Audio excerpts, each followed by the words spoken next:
Warning, you are about to listen to the greatest radio show ever. And due to contractual obligations and to shield our airwaves corporate licensees from any semblance of liability, responsibility, and gullibility, we must tell you the views represented on this show are not necessarily those of this station or its management. This radio show contains differing points of view on current political topics, and due to the nature of its contents, it should be heard by everyone. Thank you for listening. 3, 2, 1. Now live from the heart of liberal Wisconsin, where the political party is just beginning, welcome to the Devil's Advocate Show. Best friends proving it's never personal, only politics. Please allow me to introduce myself. Now here are your hosts, Dom and Crute. Welcome to the Devil's Advocates Radio Show. Dominic, is it a Thursday? I think it is. I was a little confused earlier today. Brian and I were talking about things, and he reminded me, yes, it is in fact Thursday. Well, Tom, it's not a crime to be wrong. No? But perhaps it is a crime to lie to Congress. Want to start this day with a soundbite. Nancy Pelosi, Speaker of the House. Brian, if you'd be so kind. Pelosi on Bill Barr's testimony yesterday, cut 5. The Attorney General of the United States of America was not telling the truth to the Congress of the United States. That's a crime. Uh-oh. Sort of a big deal. Our first guest today, Tom, we're going to lead with sort of a big deal. He's James Santelle. He's former U.S. attorney. He's a friend of ours. He is a fine resource. Welcome back to the Devil's Advocates Radio Show, James. Dom and Mike, it's good to be with you again, even though I'm not at all a big deal, but always a pleasure to talk with you. Thank you, Jim. You're absolutely a big deal. If for no other reason than the company you keep, sir. Jim, let me ask you, the statement of Nancy Pelosi, the testimony of Bill Barr yesterday, was he lying, and did he perhaps commit a crime, sir? Sure. We begin with the notion that any time that you are under oath, and you knowingly, with intent, misstate the truth that you know to be other than what you're stating, that is perjury. That is a crime, and you can get convicted, you can get prosecuted for that. I think that what we're talking about here with respect to the Attorney General's statements really fall into two categories, one of which I think is serious, the second which is perhaps a little bit less significant.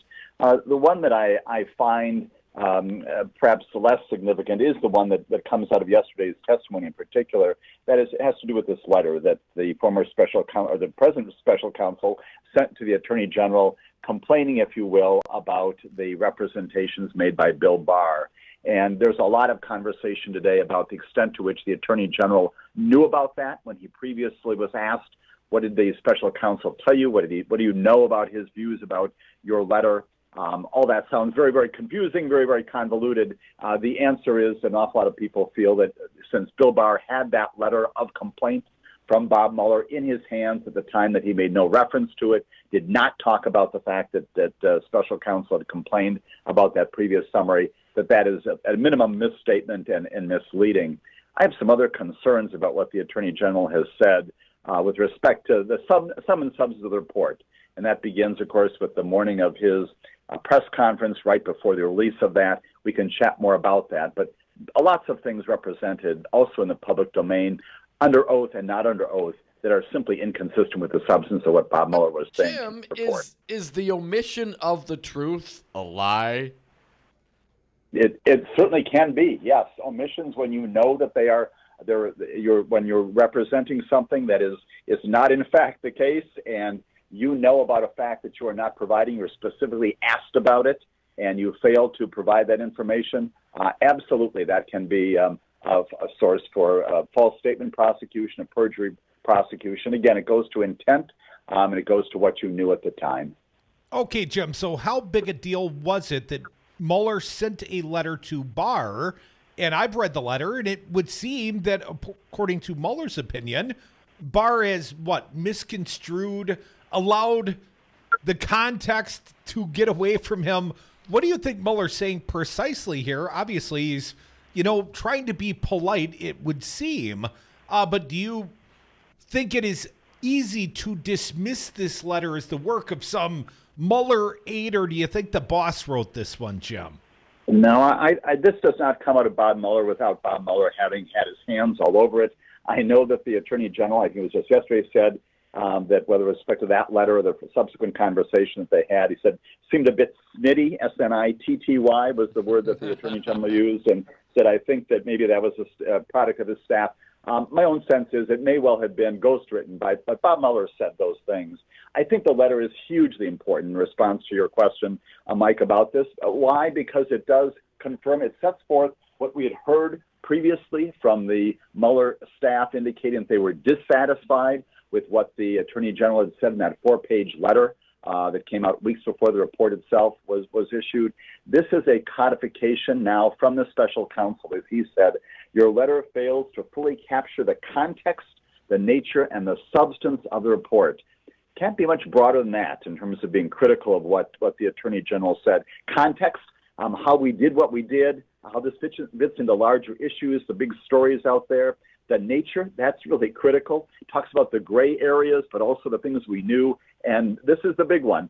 When you are failing to capture the substance of what we said, you're failing to convey to the American public what we said about the facts of what we found. That is very significant. I also think that it is significant that that language comes in the context of Bob Mueller's complaint that after having prepared these summaries, which we have not yet seen, the summaries, recall, were generated apparently and with the idea that perhaps they would provide a substitute in advance of the full release of the report. We've never seen those. And Bob Mueller fundamentally in that letter is complaining about the fact that the Attorney General failed to produce those.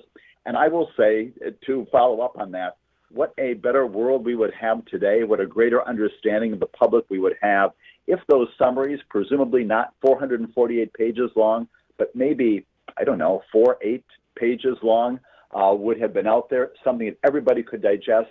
Instead, we have this misunderstanding of what the report did say, because to get a full feel of it, you really need to get through the entire thing. So I think the letter is hugely significant. James Santelle, former U.S. Attorney, fine guest live via phone. Jim, let's talk about Bill Barr's testimony yesterday. How do you think he did, Jim? You know, my sense is that I look back to other attorneys general from all administrations. And as you know, I worked under Eric Holder and Loretta Lynch. I have a certain bias and a favor in support of them. I think they're decent, fair people. There are other Republicans who were attorneys general during my term as an assistant U.S. attorney. I also regard them with great reverence and respect. The one that I put at the top of the list is Janet Reno, and I worked directly for her when I was in the White House. When she appeared in front of Congress, when was asked about difficult questions, remember that Janet Reno was the Attorney General of Waco and of Ruby Ridge and of Elian Gonzalez, many difficult things out there. When she said, I don't know, that was honest and genuine, but she also acknowledged that she made mistakes, and as we all do. And that's honesty, that's integrity. When I compare what Bill Barr was saying and the manner of his speaking yesterday with those prior attorneys general who were forthright, acknowledging that the Department of Justice may not be perfect in every event that it undertakes, every activity, but acknowledging at the same time that we're doing our very best. I don't think this was the Attorney General's, he wasn't living up to that history of past attorneys general. His exchange with Kamala Harris, I think, was especially telling and chilling, candidly, about the relationship between the Attorney General and the President, and we can certainly chat about that in particular. Jim, well, I do have to say, Attorney General Barr did indicate a couple of times some things he didn't know. For instance, he didn't know if he communicated any information of the ongoing 12 investigations that continue to go on, if he communicated any of that information with the White House. Is that telling? I think it is. I think all these kinds of things, they fall into two categories once again. As we have talked before, there should be this arm's length relationship between the White House and the Attorney General, where there should not be a communication about the specifics of investigations and prosecutions going on. On the other hand, on broad issues, on broad statuses of matters, those kinds of things can be reported. And again, I focus particularly upon kind of in this category, Dom, in the exchange between Kamala Harris and the Attorney General. She asked him, has the President ever suggested an investigation of any particular person? And long pause, and after that long pause, he said, I'm grappling with the word suggest. And then she went on to say, well, has he promoted? Has he implied? Has he indicated? Yeah. All sorts of, thesaurus words falling out of her mouth. And he never answered that question. And so the question you asked me, the question that Kamala Harris asked the Attorney General, all this goes to the relationship. It should be arm's length. And plainly, the fact that this Attorney General did not say, no, we've never had that conversation. The president should not and did not ever recommend an investigation to me. The fact that he did not say that is an indication that we have a bad relationship here, not in terms of unproductive, but we've got an inappropriate relationship between the president and the White House when it comes to sharing and, more appropriately, not sharing information about investigations. I think that's hugely telling yesterday. Counselor, calls for speculation, but when a well-prepared-for witness, and one must assume Bill Barr prepared for this testimony, but when a witness that is prepared to give testimony does not recall, do you see that as an indication, at least in legalese, that they're preparing to lie to the panel, Jim? Recall, I fail to remember. Those kinds of things do fall into two categories. And again, goes back to this question we asked about perjury and about false statements. There are times when, if I for example, were to ask you, can you tell me what you did on January 15th of 2005? Right now, both of you would probably say, gee, I can't recall. I can probably find out. I can go back, maybe look at some calendars and do that. That's a genuine use of the word, right? Or, other things in your life that are not at the tip of your tongue or not a part of your recent experience. And so those kinds of things, small facts that do not matter, things in the distant past, those things are not subject to a huge amount of attention by prosecutors or investigators. On these larger issues about conversations that an attorney general, any member of the cabinet has had recently with the president about matters of significance, when you say, I do not recall if I had that conversation, I do not remember if we talked about those things, I think those are code words for I'm not going to tell you what the nature of those conversations were. And they really are code words for those conversations happened. Jim, going to get to a question, an important question. Impeachment. I know that Nancy Pelosi says it's not time to impeach the president, not time to talk about it at least. But what about the Attorney General? If indeed he perjured himself, if he committed crimes, or hell, if he's just a really bad Attorney General, Jim, would this be the sort of time that might be merited of impeachment, one might question? Sure. So we've got two focuses of impeachment these days, the conversation inside the political arena. One is most recently in respect to the Attorney General as a result of these recent testimonial appearances and relationships when it comes to communicating with Congress. And then we've got focus, obviously, much larger on whether the president should be impeached. And again, this goes far beyond my focus as a former prosecutor. Those issues are plainly, as Bob Mueller says in his report, those are political issues for a political process to address. When it comes to the Attorney General, as we said before, if you have yourself committed crimes, if you've engaged in perjury, false statements, it certainly can be a basis for the Congress to pursue removal of you from office. Jim, hold that thought, Jim. We'll hold you over the break. Folks, we are the Devil's Advocates. Got a fine guest. He is James Santelle, former U.S. Attorney, talking Bill Barr and Bob Mueller and Trump. Come back with us. If you have an innocent client, act like it. I was sad for America. I was sad for America. What's the matter, Colonel Sanders? Chicken? A bit snitty.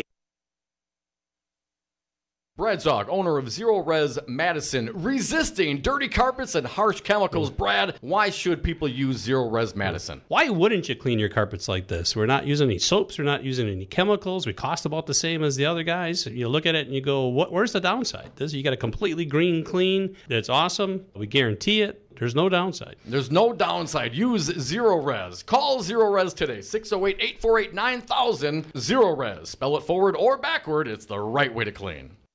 All workers benefit from unions, as unions create the highest standard in wages, health and welfare, retirement security, and workplace protections. Hello, this is Tom Bennett, President of Teamsters General Local 200. Your voice is your strength. The ability to build a stronger and better tomorrow begins today. Teamster Local 200 represents workers in numerous industries, and our team is ready to sit down with you and your co-workers to build your unified team. Call Teamsters Local 200 at 414-771-6363 or visit us on Facebook or www.teamsterslocal200.com.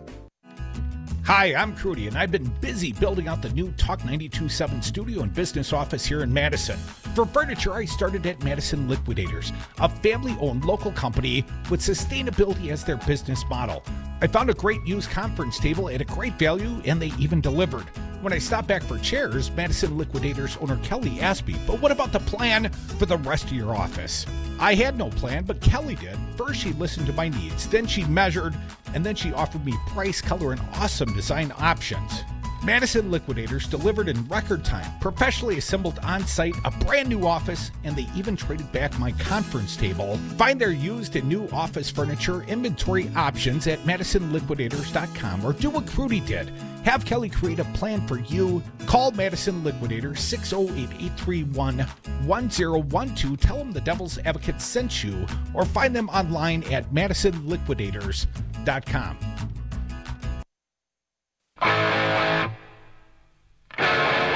I don't know if you know the Devil's Advocates, but they are kind of a big deal.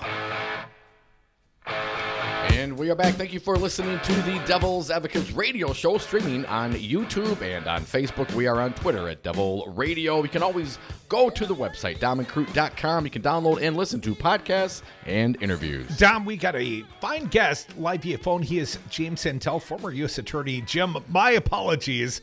I asked you something of a complicated question before the break. I asked you about impeaching Bill Barr, perhaps for crimes or false testimony. What about impeaching Barr for failing to testify to the other half, to the House?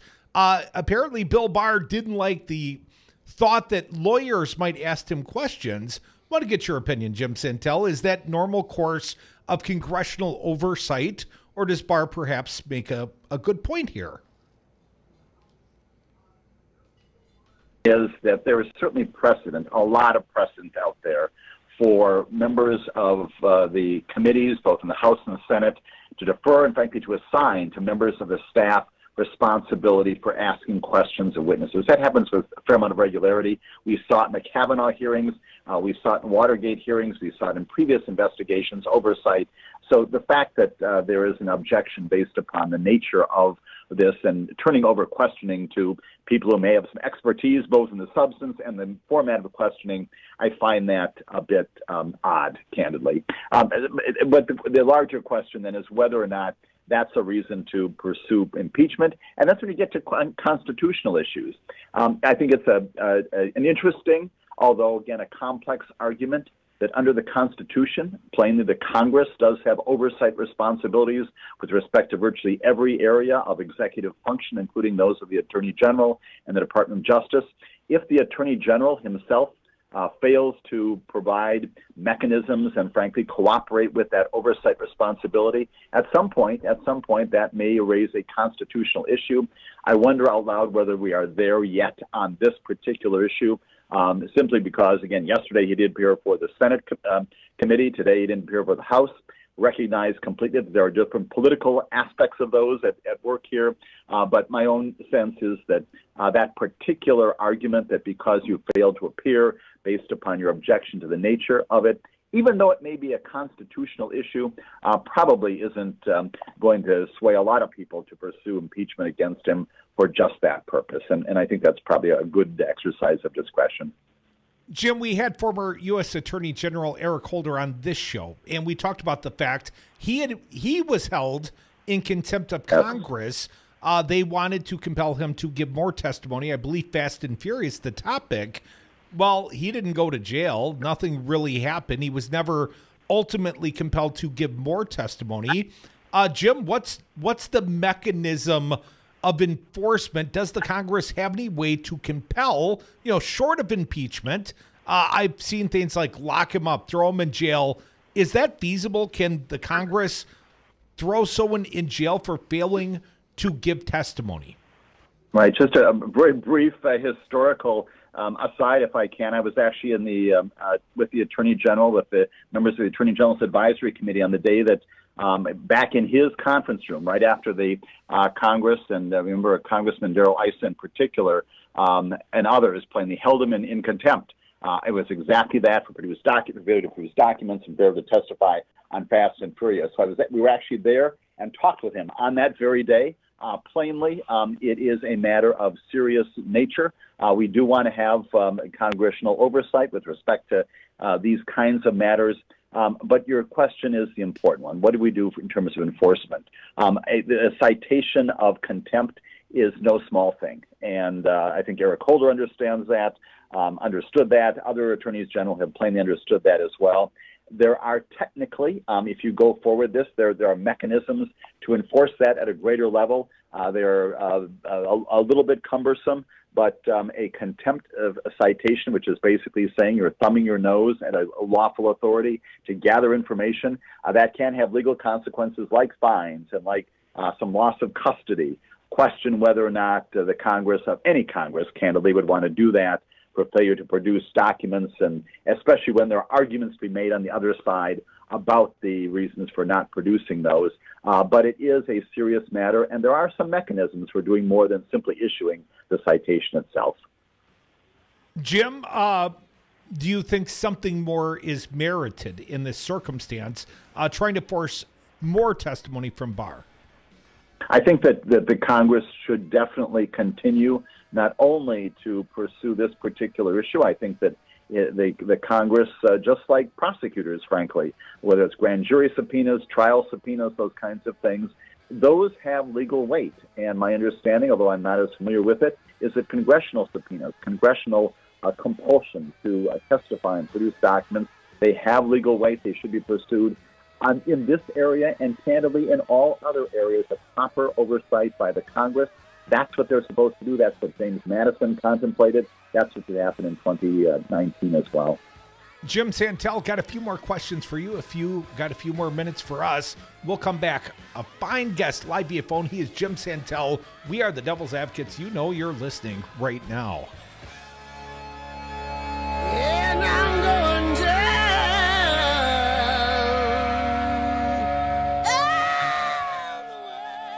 Want to see the super sexiest political show on earth? Check out the Devil's Advocates on YouTube. A bit snitty.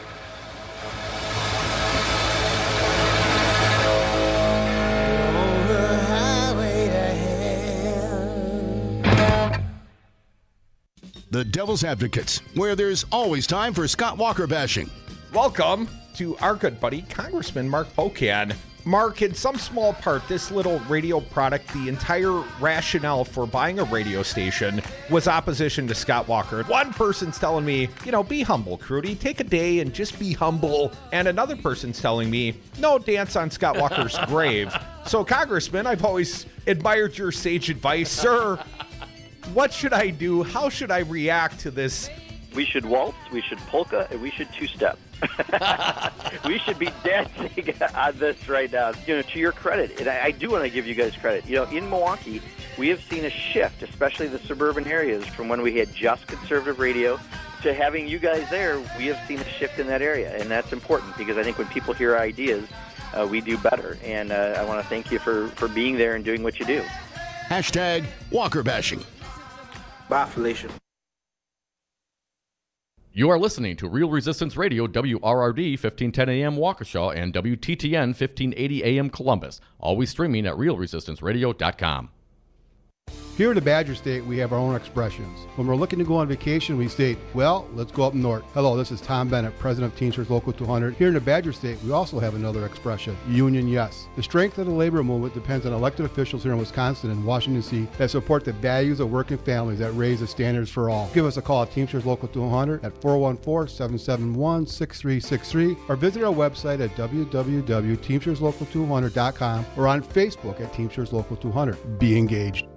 I don't see the support. I don't support it. Wisconsin Senate Majority Leader Scott Fitzgerald doesn't see the support for legalized medicinal marijuana, even though the 2018 midterm referendum in 11 counties and the city of Waukesha passed by over 79%. Call Scott Fitzgerald at 608-266-5660. Tell him you support legalized medicinal marijuana. No, I don't see it. This message was paid for by the People for People Corporation. Donate online at p4ppc.org, p4ppc.org. Have a drink at Regano's Roman Coin. This neighborhood corner tavern is as classic as the street it occupies. Family owned and operated since 1966, Regano's Roman Coin is located in a former Pabst Tide House on historic Brady Street, serving an array of craft beers with a focus on Wisconsin breweries. Also, weekly drink specials, trivia on Wednesdays, seasonal sporting events, parties hosted for all occasions, and pet friendly. Open 11 a.m. Tuesday through Friday, 10 a.m. Saturday and Sunday, closed on Monday. Regano's Roman Coin, Milwaukee's pet friendly, cash only order and classic corner tavern.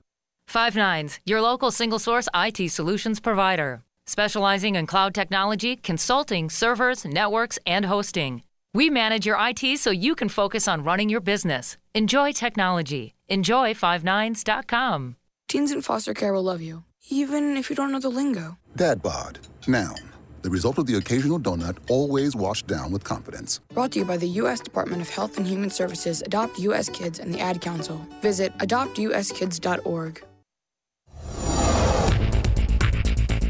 For 1510 Milwaukee and 1580 Madison, I'm Stu Daniels with your headlines. The Milwaukee Police Department yesterday announced the formation of a new task force to crack down on reckless driving. The Reckless Driving Reduction Initiative will be a collaborative effort. The Milwaukee Police Department will be working with the Milwaukee County Sheriff's Office, the Wisconsin State Patrol, the Marquette University Police, and several suburban police departments. The task force will concentrate on speeding, reckless driving, and aggressive driving throughout the greater Milwaukee area. Forecast for Milwaukee and Madison tonight: cloudy skies, lows around 40 degrees. Tomorrow, partly sunny, highs around 50 in Milwaukee, 60 in Madison. Then Saturday, sunshine with highs around 57 in Milwaukee, 67 in Madison. You're listening to WRRD and WTTN.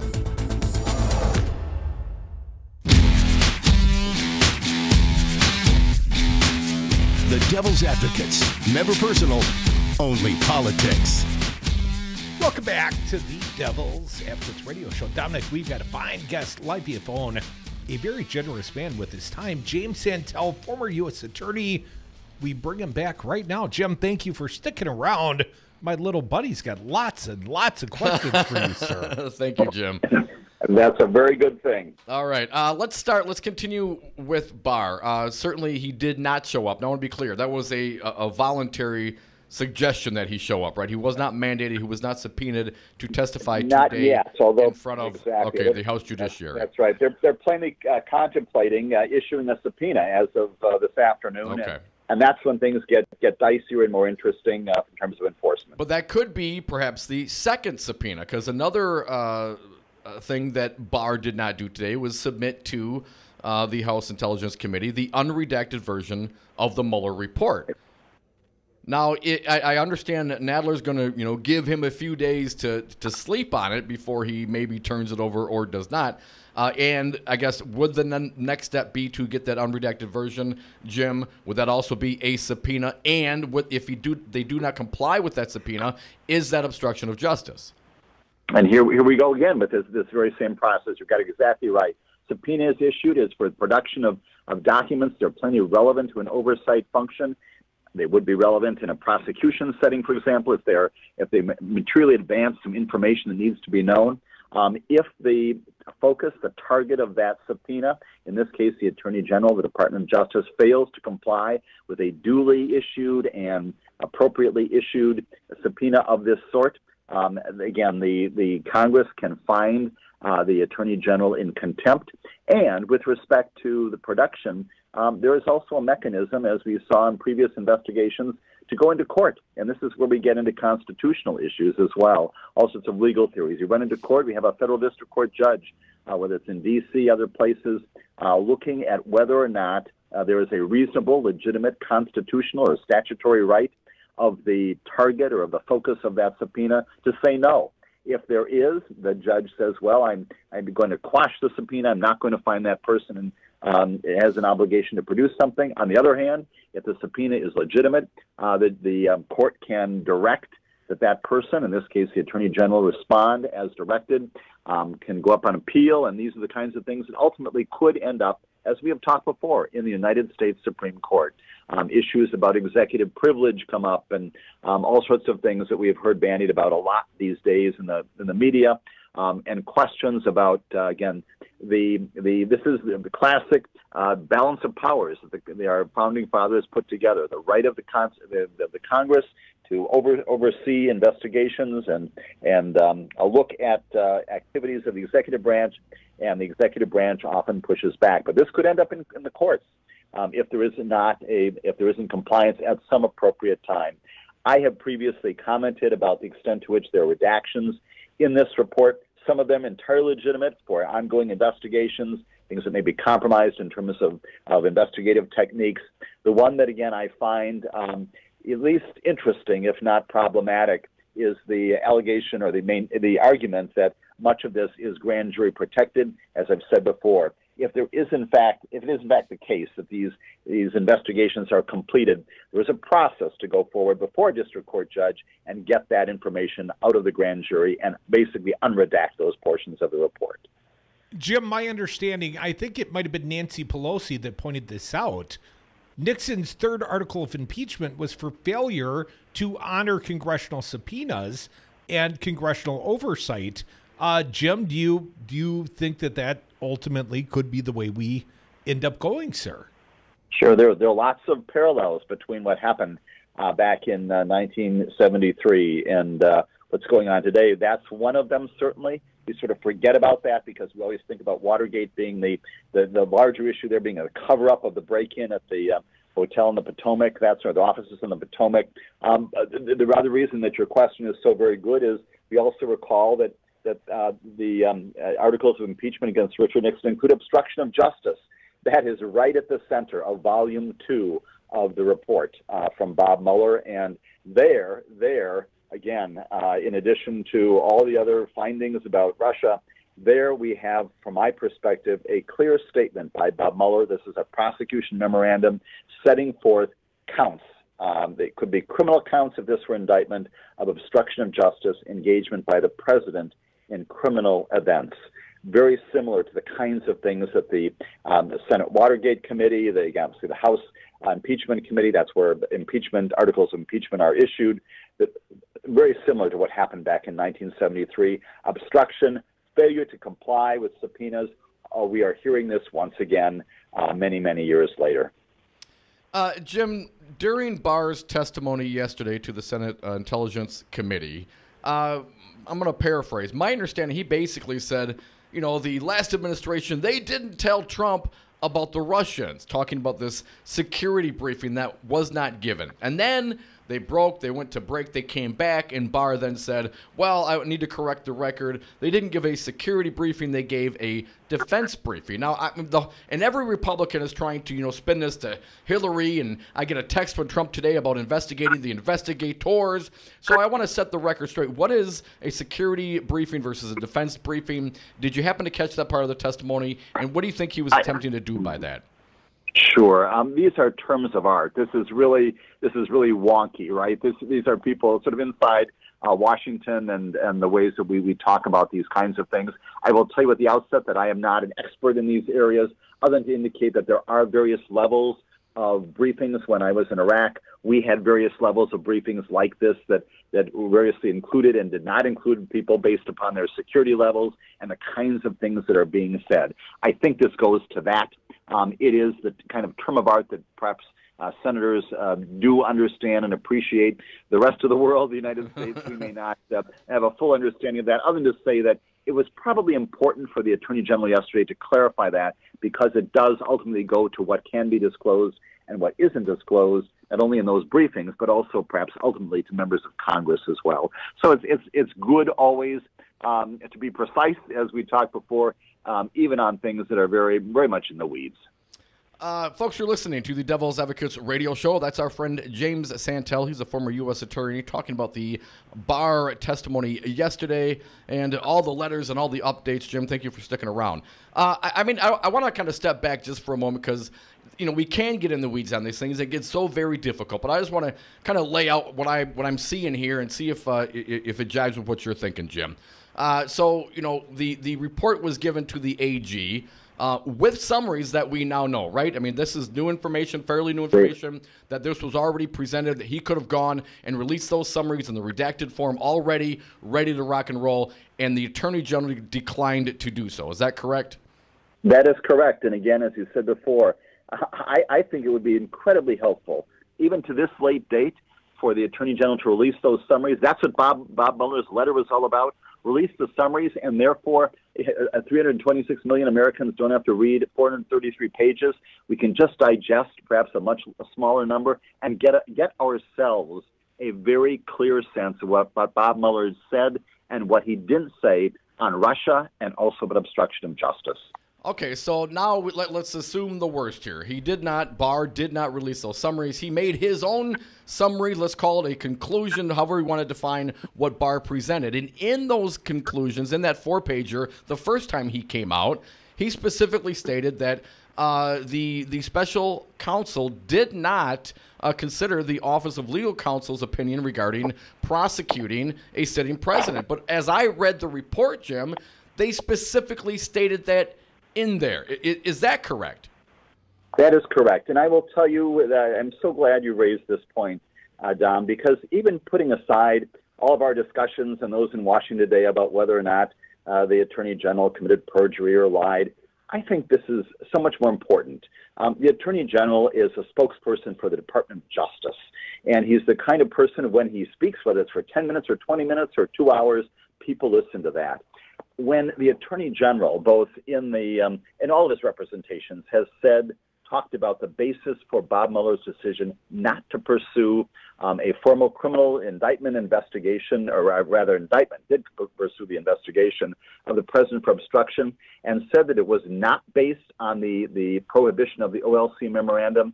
With all due respect, Mr. Attorney General, that is simply wrong. And all one needs to do, again, if you were to go and get, as you can now, run to your bookstore and buy the copy of this. It's on page 1 of volume 2. And you and I, Dom, at the last time I was there a couple of weeks ago, we read from this very section. Fairness, this is Bob Mueller writing, fairness concerns counseled against potentially reaching a judgment about what a federal offense would be here when no charges can be brought. The concerns about the fairness of such a determination would be heightened in the case of a sitting president, where a federal prosecutor's accusations of a crime, even an internal report, could carry consequences that extend beyond the realm of criminal justice. We read those 3 or 4 paragraphs that you and I read out loud a couple of weeks ago. It is very, very clear. This is not a matter of subjective interpretation. Bob Mueller is objectively saying there's an OLC memorandum that prohibits an indictment of a sitting president. It would be unfair simply to make that charge in a report and not afford him the day in court that you would otherwise get with an indictment. But for that reason, as he goes on to say in the remaining portions of that second volume, I am going to set out for you, whoever wants to digest this, including members of Congress, the 6, 8, 9, 10 instances that we have focused on that, again, as I read them, are a prosecution memorandum for those obstruction pieces. And so when I look at what the Attorney General has said on that and other areas, that this is not based on the OLC memorandum, it is. It is. And I would invite Americans, your listeners, and others, even just to read those few paragraphs. Again, there's several language at the end of it. If we had confidence after a thorough investigation of the facts, the president clearly did not commit obstruction, we would so state. Based on the facts and the applicable legal standards, however, we are unable to reach that judgment. The evidence we obtained about the president's actions and intent presents difficult issues that prevent us from conclusively determining that no criminal conduct occurred. That's stellar language. That's stunning language. And again, followed by pages and pages of a prosecution memorandum under the obstruction statutes of the federal system. So, Jim, help me understand, a dumb lay guy. Fox News apparently has a leaked statement from the White House, and they object mightily to the findings of the Mueller report for the failure to make a determination on obstruction of justice.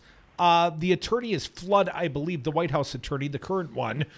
What did you read into, if you've seen the press accounts, to the White House's objections? Why would they want Mueller to make this determination, Jim?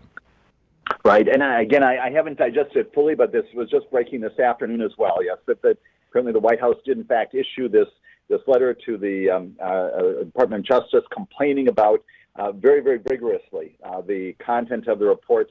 My sense is obviously it's pushback on what they know in this report is, as we're just discussing, a very compelling presentation about substance and a frankly advocacy by the special counsel for some response to what he has found here. I think what they're focusing in part on is what Bob Mueller also acknowledges, which is that this is an atypical and an unusual kind of thing for a prosecutor to do. Most often, when I was U.S. attorney, when I was assistant U.S. attorney, when we would put together prosecution memorandums and review those. What does a prosecutor do?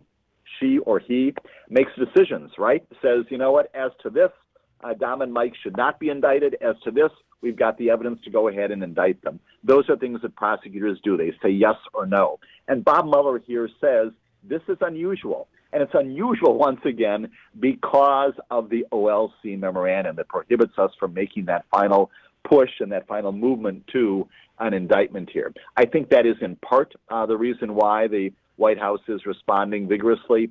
But again, strategically, there is no doubt that the attack on this report is because of what it says substantively, what Bob Mueller complained about in his letter. You failed to capture the context, the nature, the substance, the facts of this report.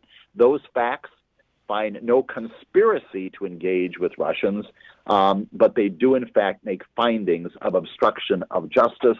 And again, all one needs to do is to turn to the final pages and the final comments of the report in which Bob Mueller says this: the protection of the criminal justice system from corrupt acts by any person, including the president, accords with the fundamental principle of our government that, quote, no person in this country is so high that he is above the law. That's how the report finishes. That is chilling. That should send shivers up the spines of all Americans. That's Bob Mueller saying President himself is not above the law. And that, I think, is what the White House is responding to. James Santelle, former U.S. attorney, we have him for a few more minutes.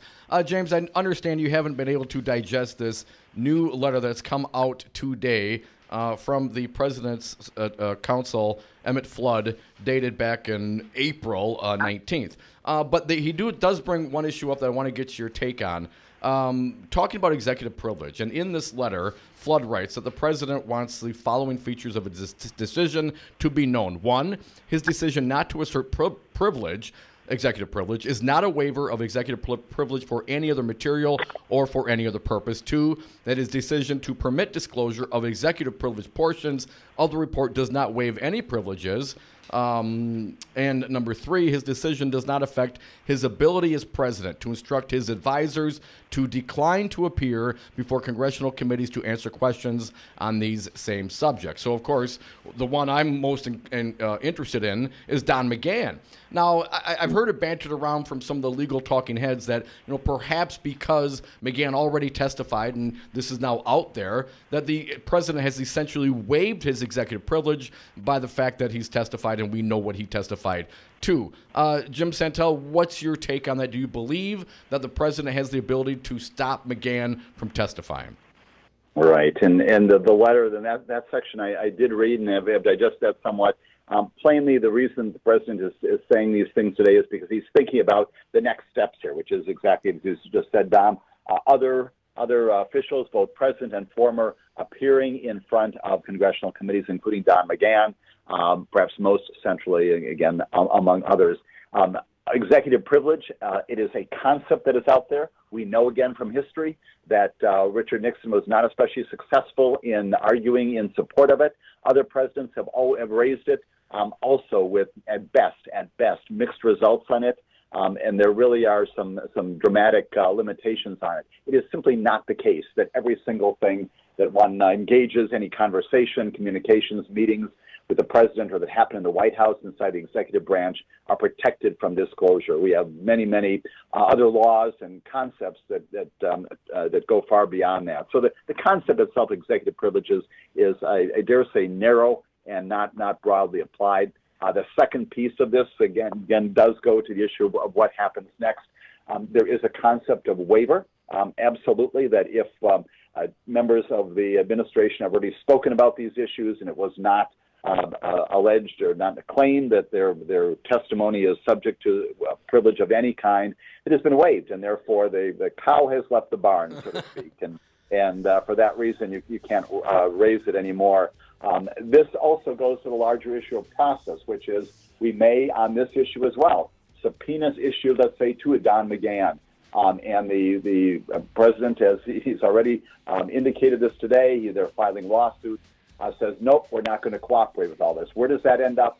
That ends up in a federal district court, the Court of Appeals, ultimately the Supreme Court, about the extent to which executive privilege, other things, prevent the enforcement of a subpoena or compel testimony under those subpoenas. So the same kind of thing will happen. My own sense is that subpoenas like this are frequently supported and are approved for enforcement by the courts. There's not a whole lot of reason to believe that the courts are not going to look favorably on an appropriately issued subpoena, perhaps not for every last thing, but does, again, support the Congress's oversight responsibilities as we talked about previously. Thank you so much, James Santelle, a former U.S. attorney, a friend of ours. Jim, I got a quick admission to make. You send shivers down my spine when you use Diamond Crute as the sample possible indictee, sir. That one hits a little too close to home, Jim. Thank you, Jim. We thank you so much. I should tell you, nothing but an example. Always a pleasure to be with you guys. Thank you, sir. Come back with us. Charged, never convicted. Devil's advocates on the other side. We have to bring back law and order. No man is above the law. No man. He was not a credit to law enforcement, that I can tell you. Brad Zog, owner of Zero Res Madison. Brad, why should people use Zero Res Madison? Why wouldn't you clean your carpets like this? We've got a patented system. We also do another step that most people don't do. We have a double rotating brush machine that we use when we pre-treat the carpet. So this helps dig up any of that stuff that's deeper in your carpet that the vacuum doesn't get. We're going to provide that intermediary step before we clean with our empowered water. Call Zero Res today, 608-848-9000. Zero Res. Spell it forward or backward. It's the right way to clean.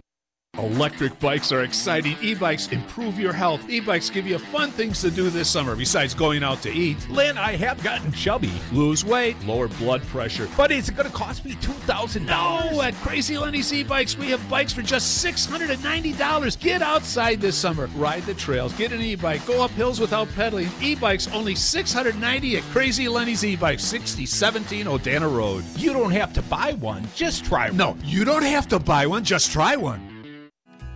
Hi, I'm Crudy, and I've been busy building out the new Talk 92.7 studio and business office here in Madison. For furniture, I started at Madison Liquidators, a family-owned local company with sustainability as their business model. I found a great used conference table at a great value, and they even delivered. When I stopped back for chairs, Madison Liquidators owner Kelly asked me, but what about the plan for the rest of your office? I had no plan, but Kelly did. First, she listened to my needs, then she measured, and then she offered me price, color, and awesome design options. Madison Liquidators delivered in record time, professionally assembled on-site, a brand new office, and they even traded back my conference table. Find their used and new office furniture inventory options at MadisonLiquidators.com or do what Crudy did. Have Kelly create a plan for you. Call Madison Liquidators 608-831-1012. Tell them the Devil's Advocate sent you, or find them online at MadisonLiquidators.com.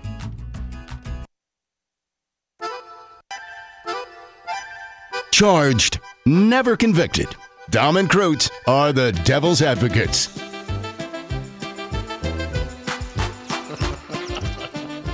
Worst wedding music ever. Welcome back to the Devil's Advocates radio show. You can join us toll-free, talk or text 844-967-2789. Dominic, want to thank our Last fine guest indeed, James Santelle, former U.S. Attorney.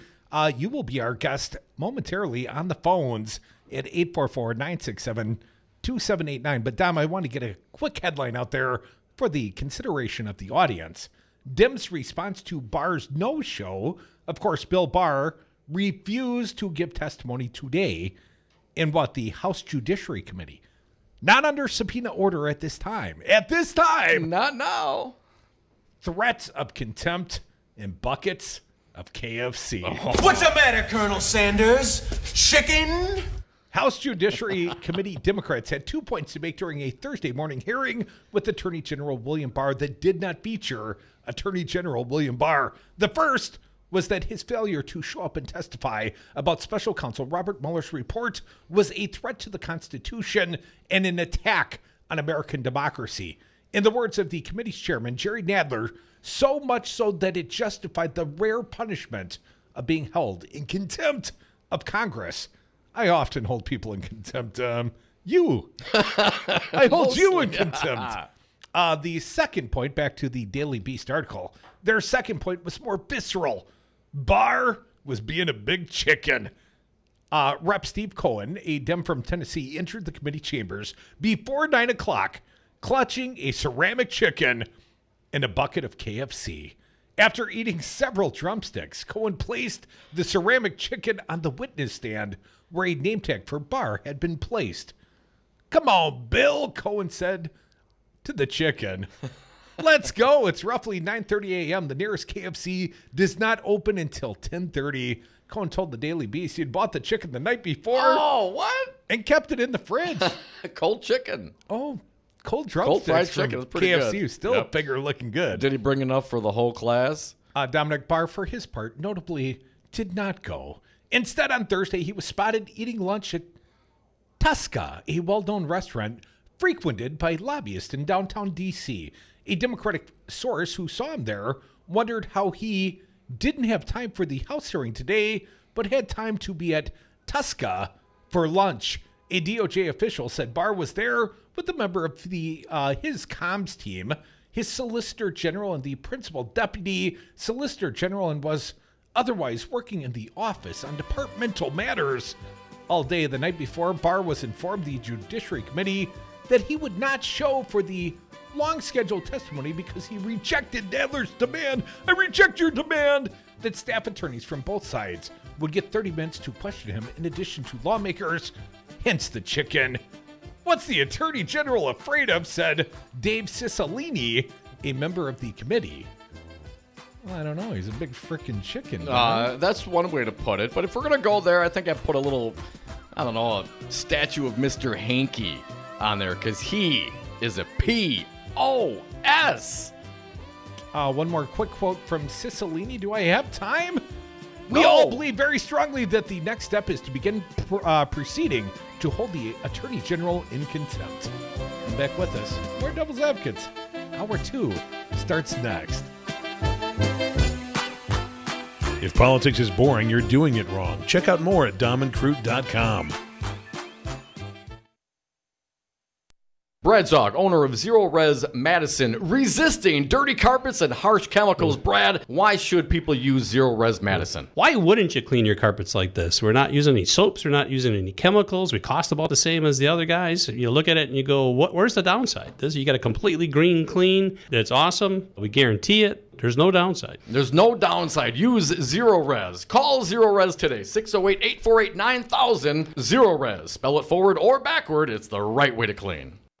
All workers benefit from unions, as unions create the highest standard in wages, health and welfare, retirement security, and workplace protections. Hello, this is Tom Bennett, President of Teamsters General Local 200. Your voice is your strength. The ability to build a stronger and better tomorrow begins today. Teamster Local 200 represents workers in numerous industries, and our team is ready to sit down with you and your co-workers to build your unified team. Call Teamsters Local 200 at 414-771-6363 or visit us on Facebook or www.teamsterslocal200.com. You are listening to Real Resistance Radio, WRRD 1510 AM Waukesha and WTTN 1580 AM Columbus. Always streaming at realresistanceradio.com. Subway bomber sentenced. Pelosi says Barr lied. I'm Mike Moss. 10 years ago, Najib Bouazizi admitted he had plotted to blow up the New York subway system. Today, prosecutors say he has been a valuable and cooperative informant. Correspondent Shimon Prokupes reports that's why the judge went easier on him at his sentencing. We have not seen Najib Bouazizi for the last 10 years or so. He's been cooperating with the government, providing them highly valuable information, they say. And as a result of that cooperation, the judge today sentencing Najib Bouazizi essentially to time served. Federal authorities have arrested a Virginia man accused of lying about his ties to foreign terrorist organizations. Waqar al-Hassan was arrested at Charlotte Douglas International Airport in North Carolina. House Speaker Nancy Pelosi is strongly criticizing Attorney General William Barr's handling of the Mueller report. The Attorney General of the United States of America was not telling the truth to the Congress of the United States. That's a crime. Barr refused to appear to answer more Mueller-related questions today, objecting to a format change made by the House Judiciary Committee. Baltimore Mayor Catherine Pugh is resigning. She's been under fire for a lucrative book deal. Her lawyer spoke for Pugh. I would like to thank you for allowing me to serve as the 50th mayor. It has been an honor and a privilege. Today, I am submitting my written resignation to the Baltimore City Council. The Trump administration is eliminating parts of a rule meant to protect the environment and worker safety that was passed in the wake of the 2010 BP Deepwater Horizon oil spill in the Gulf of Mexico. The spill left nearly a dozen dead and was the worst offshore oil spill in U.S. history. On Wall Street, the Dow was down 122. I'm Mike Moss. Hey, Milwaukee, do you have an office to clean out or close out? Don't call the junk man. Call my friends at Madison Liquidators. Sustainability is their business model. They'll pick up and recycle and refurbish your used furniture. They'll help keep your old office furniture out of the landfill. Find them online at MadisonLiquidators.com. Call Madison Liquidators, 608-831-1012. Madison Liquidators. Tell them the Devil's Advocate sent you. 5 your local single-source IT solutions provider. Specializing in cloud technology, consulting, servers, networks, and hosting. We manage your IT so you can focus on running your business. Enjoy technology. Enjoy 59s.com. When you shop Goodwill, you don't just bring home a vintage dress or cat lamp. You bring home so much good to your community because everything you buy funds local job training and more. Goodwill. Bring good home. Brought to you by Goodwill and the Ad Council. Accident has left a Phoenix, Arizona girl dead. An 11-month-old toddler apparently fell face down in the toilet. Phoenix Fire Captain Rob McDade says she was discovered by her 16-year-old half-sister who was babysitting. Timeline was long enough for this child to stop breathing and then unfortunately go into cardiac arrest. Phoenix Police Detective Luis Samudio says it appears to be a tragic accident. The 16-year-old nor the parents face any charges. There is no certain laws of any kind that I'm aware of with the state of Arizona, as long as the child who is responsible for taking care of another child is able to make an emergency call if needed. The Consumer Product Safety Commission says about 90 children a year die from accidental drowning in something other than a pool. I'm Jim Roop. Reports of military sexual assaults jumped 13% last year, but an anonymous survey of service members suggests a bigger problem. It found more than 20,000 service members said they experienced some type of assault, but only a third of those filed a formal complaint. I'm Mike Moss. What do basketball, choir, drama club, and marching band all have in common? They're all high school activities that offer learning opportunities not necessarily found in the classroom. They take up just a fraction of a typical Wisconsin high school's budget, and they go a long way to giving young people the tools they need to thrive. High school activities, they're more than extracurricular. They're extra important, too. This message presented by the Wisconsin Interscholastic Athletic Association and the Wisconsin Athletic Directors Association. The Devil's Advocates. James Santelle, he's a former U.S. attorney. He's our guest live on Brady. Once again, a pleasure to be with you, gentlemen, to talk about the latest news breaking as we speak. The FBI raided Michael Cohen, Trump's personal attorney, but once they got there, then they went back and got a more thorough warrant and said, we'll take everything. My first reaction is you need to teach criminal constitutional law. You've got it just right in terms of the process. They are kind of a big deal. This is a really big deal.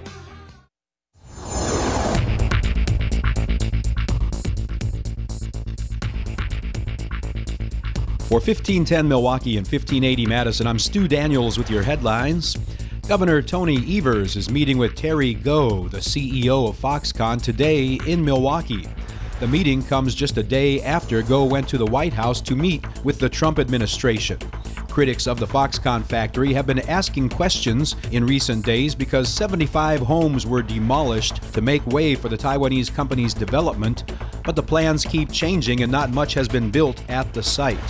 The governor recently said he doesn't think Foxconn will employ the 13,000 people that was in the original plan worked out with the Walker administration. You're listening to WRRD and WTTN.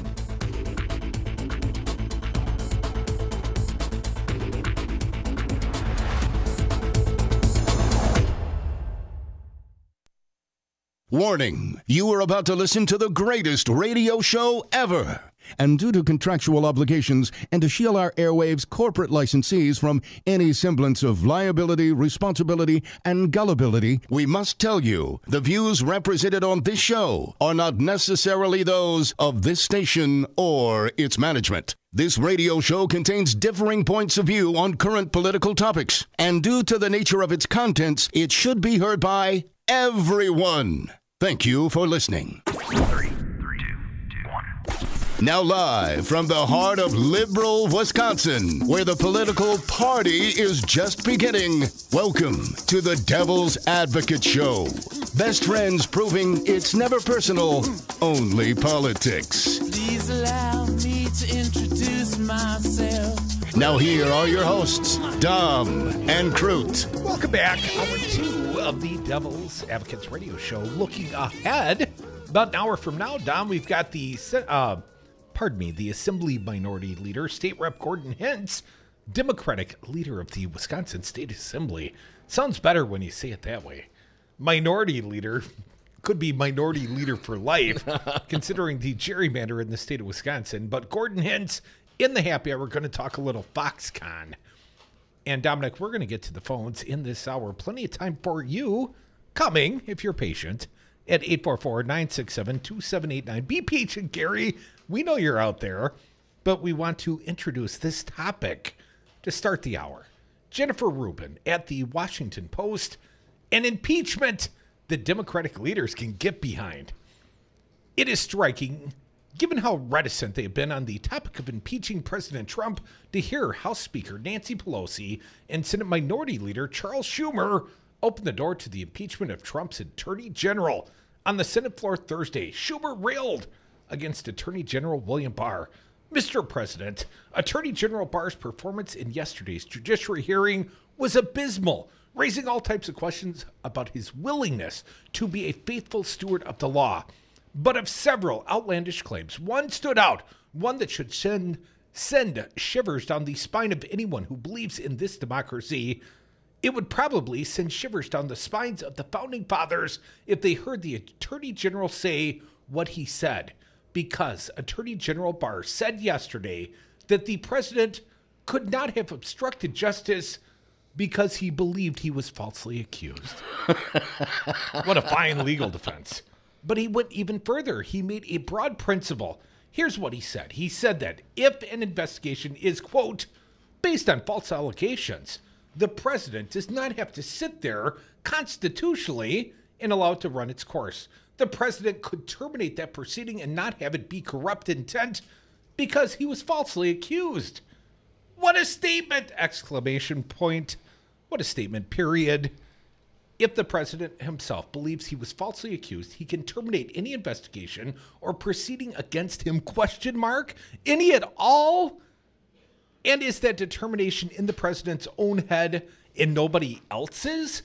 The minority leader has sent a letter to Barr seeking clarification, but he seems ready to pull the plug on Barr's tenure. If this were to become an actual standard, then no president could be guilty of obstructing a federal investigation.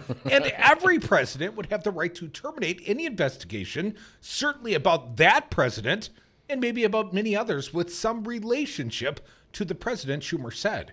Attorney General Barr's comments are as close as it gets to saying the president should be above the law. So I will be writing him a letter and sending it to him this morning, asking him explicitly these questions and asking him if he stands by his statement, because if he does, he should not be Attorney General. He should not be Attorney General, Dom. He should not be Attorney General. Pelosi went even further. We have some sound of Pelosi, so I will not read it. Let's play Speaker Pelosi today commenting on the Barr testimony, cut 1. I really lost sleep last night after watching over and over again the testimony of the Attorney General of the United States.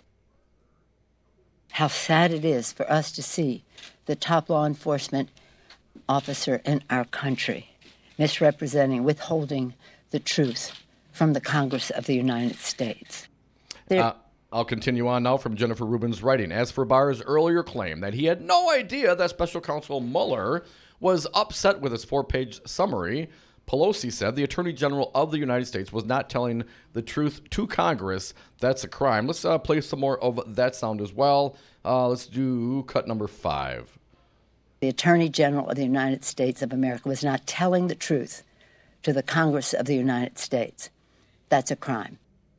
She goes on to say he lied to Congress. If anybody else did that, it would be considered a crime. Nobody is above the law. Barr's remarks are unlikely to meet the legal requirements to make out a case of perjury or even a false statement to Congress. However, impeachment need not be based on a crime.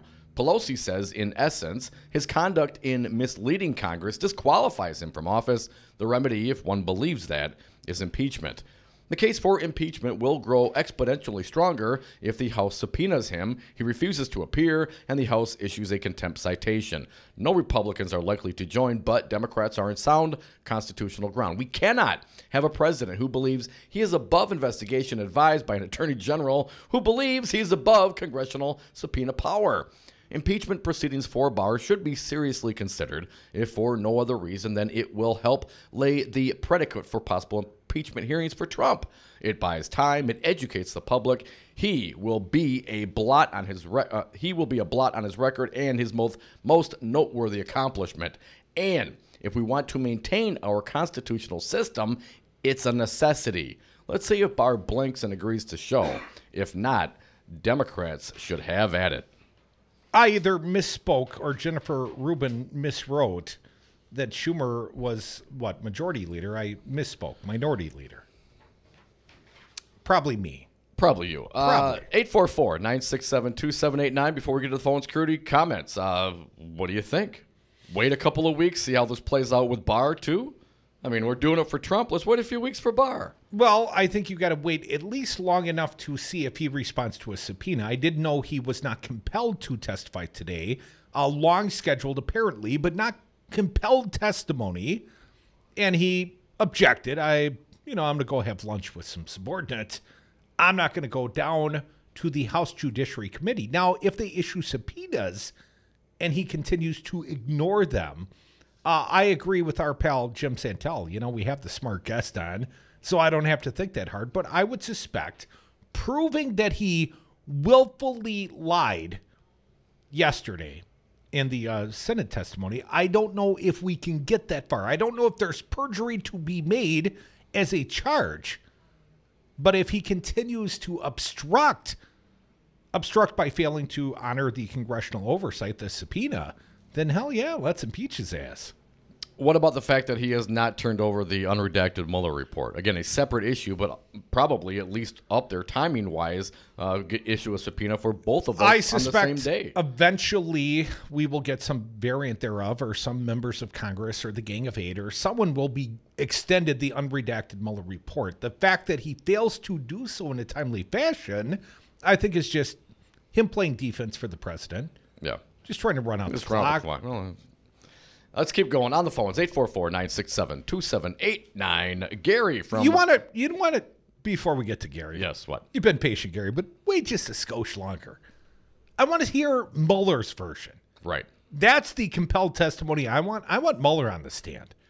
And I'm less concerned about him putting a hand on a stack of Bibles. And I'm more concerned with what he has to say. Because I think Mueller's got a little story to tell.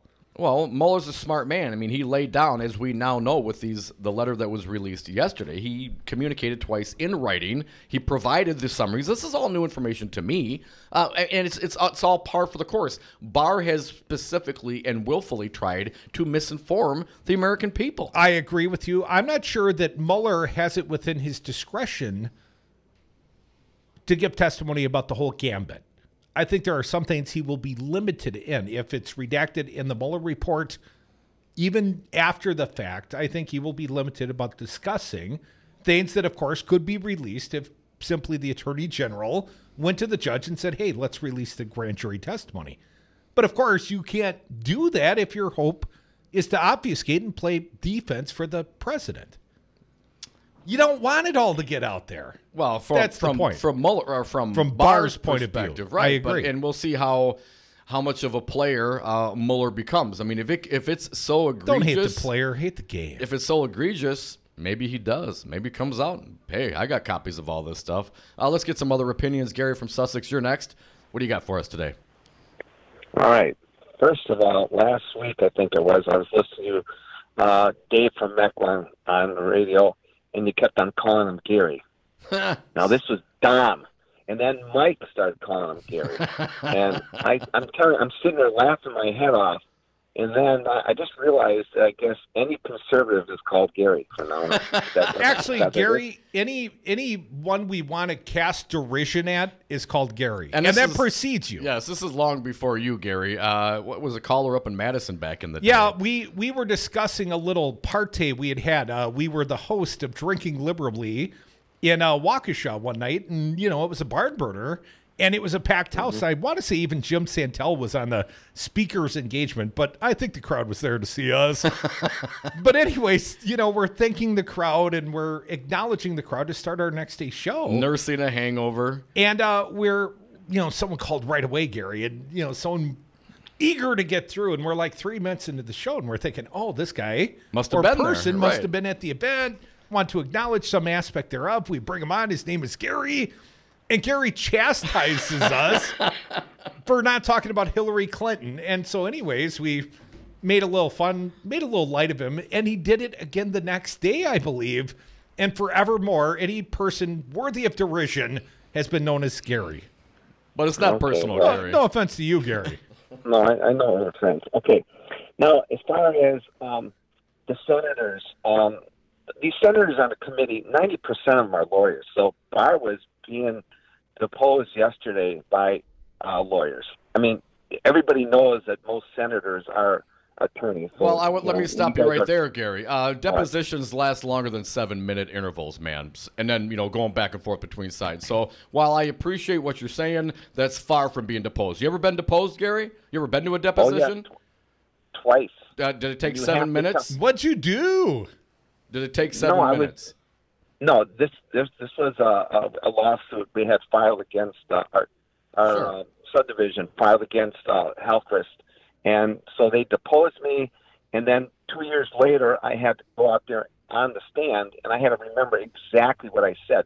By telling the truth, the stories are right, and I came across credible, and we won our lawsuit. Right, but my point being is a 7-minute inquiry by a politician to the Attorney General, it's not that, dude. I'm just saying. All right. But go ahead, finish your thought. All right. The other one is, as far as Bob Mueller being going in front of the committee to testify, I think we all want that. The Republicans and the Democrats, we all want it. Not so much Trump, I suspect. Trump doesn't want that. We all want it. Now listen once. Every single day of my life, I'm committing collusion, and I'm also obstructing. Every time I listen to you guys, my wife tells me I'm not allowed to listen to you guys.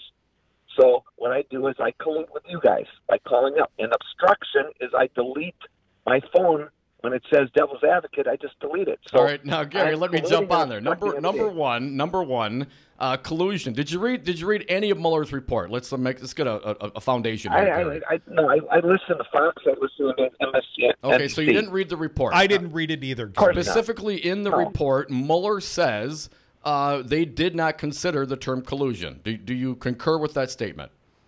Absolutely, 100%. Okay, all right. So it's not like it's conspiracy. I want to make sure you're not conspiring criminally with us when we're colluding. Collusion was proven, Gary. The 200 contacts, the email, the Don Jr., the Trump Tower meeting, et cetera, et cetera. That is collusion. Now, that's the collusion that everybody would think on the normal terms. That has happened. Now, the obstruction portion of it, it was laid out, 10 different events, at least 4 of them meet all the criteria for an obstruction charge.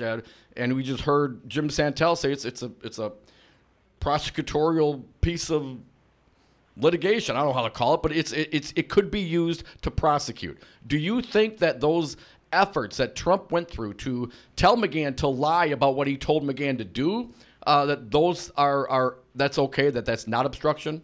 Well, first of all, if I remember right, Don McGahn told him not to fire Mueller.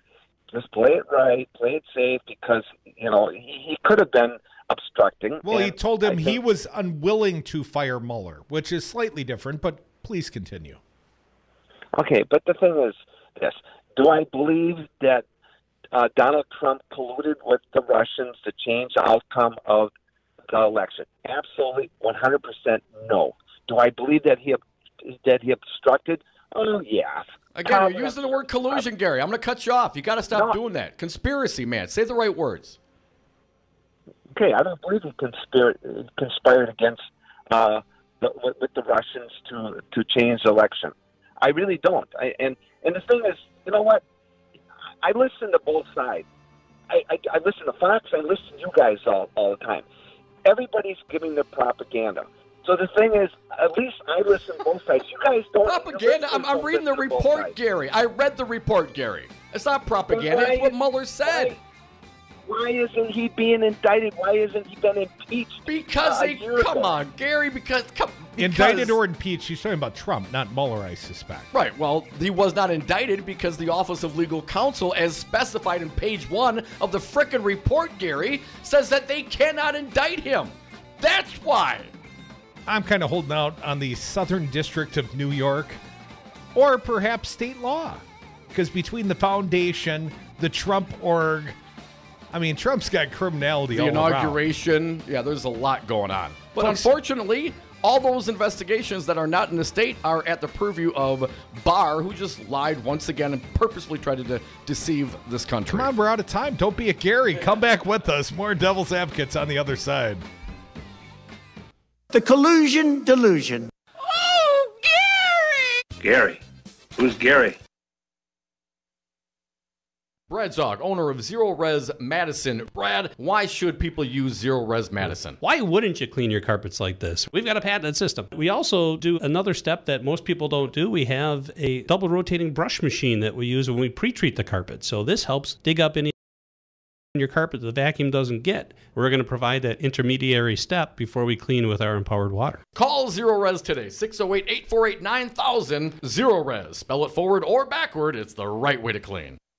Here in the Badger State, we have our own expressions. When we're looking to go on vacation, we state, well, let's go up north. Hello, this is Tom Bennett, president of Teamsters Local 200. Here in the Badger State, we also have another expression, union yes. The strength of the labor movement depends on elected officials here in Wisconsin and Washington, D.C. that support the values of working families that raise the standards for all. Give us a call at Teamsters Local 200 at 414-771-6363 or visit our website at www.teamsterslocal200.com or on Facebook at Teamsters Local 200. Be engaged. Have a drink at Regano's Roman Coin. This neighborhood corner tavern is as classic as the street it occupies. Family owned and operated since 1966, Regano's Roman Coin is located in a former Pabst Tide House on historic Brady Street, serving an array of craft beers with a focus on Wisconsin breweries. Also, weekly drink specials, trivia on Wednesdays, seasonal sporting events, parties hosted for all occasions, and pet friendly. Open 11 a.m. Tuesday through Friday, 10 a.m. Saturday and Sunday, closed on Monday. Regano's Roman Coin, Milwaukee's pet friendly, cash only order and classic corner tavern. 5nines, your local single-source IT solutions provider, specializing in cloud technology, consulting, servers, networks, and hosting. We manage your IT so you can focus on running your business. Enjoy technology. Enjoy 5nines.com.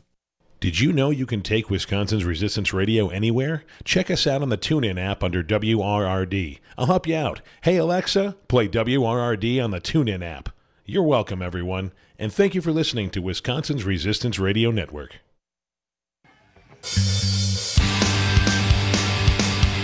When they go low, we get high. Dom and Krutz are the Devil's Advocates. And we are back. Thank you for listening to the Devil's Advocates radio show. It's the 420 break. We encourage you to join us after you light up at 844-967-2789. Let's get to some more callers. Mark from the SAC, you are up. What do you got for us today, Mark? Well, permit me to exhale, and let's give Gary a participation ribbon for at least trying. But I mean, the thing of it is that that the way the Justice Department has worded it is the president is exempt from prosecution.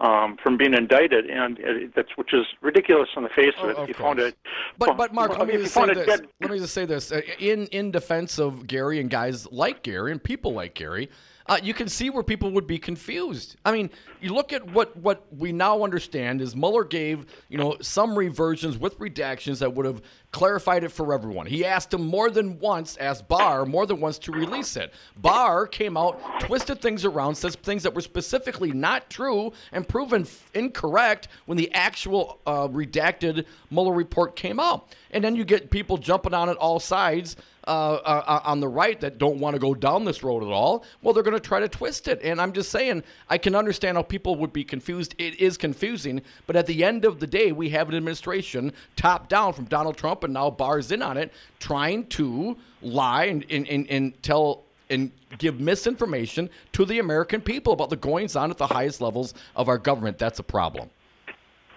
And then you have to actually rely on, if you really truly were intellectually honest, you would have to recognize that, because that they have claimed for years, spin. The Obama administration did this, but the volume of the quantity and qualitative nature of Trump's lies compared to any previous president is fractional. I mean, previous presidents have just told the fraction of falsehoods that Donald Trump has told. I mean, that I can't understand how people can just believe this man when they know that he just goes out there and lies. I think he lies just for the pure joy of lying. Well, everyone likes a good story, Mark. Thanks for the call, man. We have to have standards, right? I think we have to have normal civil standards. And Mark, as I've said before, and if you've listened to this show for a long time, I like to try to be righteous about this whole thing. This isn't about politics. This is about... Better righteous than right? It's just about people getting away with activities that if it were me, they'd throw the book at me. And that just cannot stand. I don't care what your political leanings are. We have to have some standard of justice in this country. And if we're going to get to the point where those at the very top can get away with it, we're going to have an attorney general, the top cop, say that, well, because he thinks the investigation is wrong, that he didn't do anything wrong, that they can cancel it and fire people. Man, that's a talk about a slippery slope. Buddy, I've got a get-out-of-jail-free card in my wallet. Yeah. Makes me feel great about life. I'm above the law, effectively, kind of like our president and the Attorney General. Come back with us. More Devil's Advocates. Want to hear from you. Phone lines open toll-free, 844-967-2789.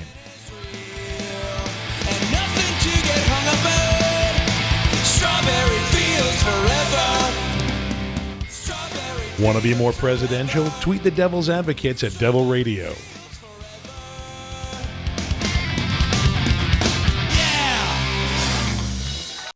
Electric bikes are exciting. E-bikes improve your health. E-bikes give you fun things to do this summer besides going out to eat. Lynn, I have gotten chubby. Lose weight, lower blood pressure. But is it going to cost me $2,000? No, at Crazy Lenny's E-Bikes, we have bikes for just $690. Get outside this summer. Ride the trails. Get an e-bike. Go up hills without pedaling. E-bikes only $690 at Crazy Lenny's E-Bikes, 6017 Odana Road. You don't have to buy one. Just try one. No, you don't have to buy one. Just try one.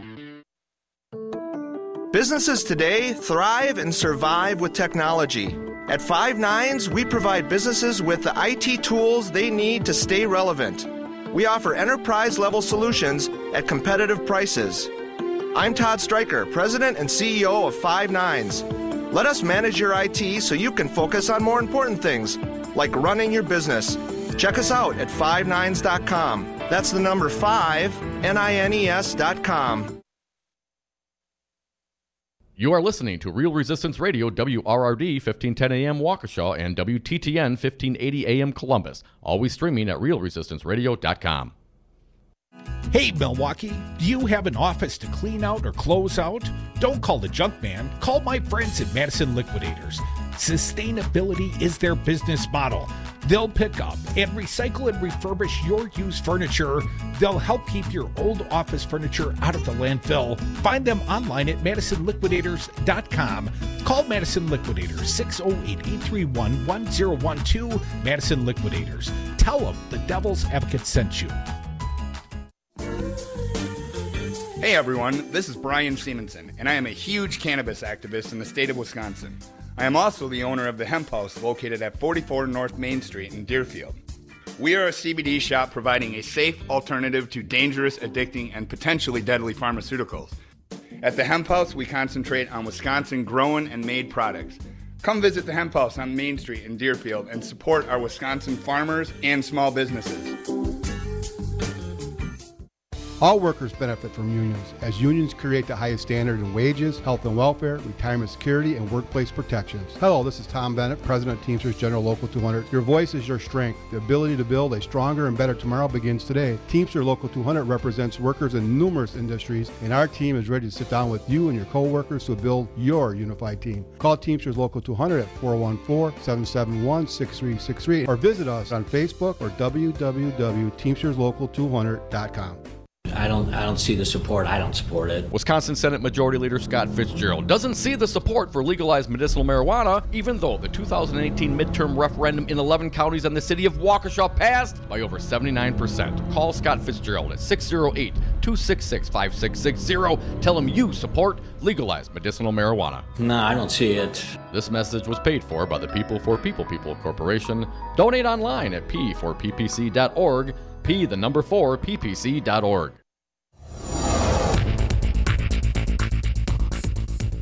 1510 Milwaukee and 1580 Madison. I'm Stu Daniels with your headlines.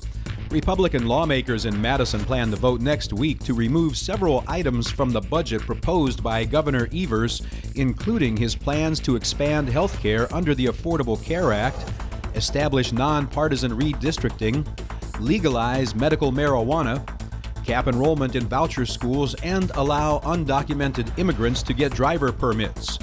The Republicans are also likely to remove the governor's plan to increase the minimum wage and his proposal to eliminate the so-called right-to-work law. Forecast for Milwaukee and Madison: tonight cloudy, lows around 40 degrees. Tomorrow partly sunny with highs around 50 in Milwaukee, 60 in Madison. You're listening to WRRD and WTTN.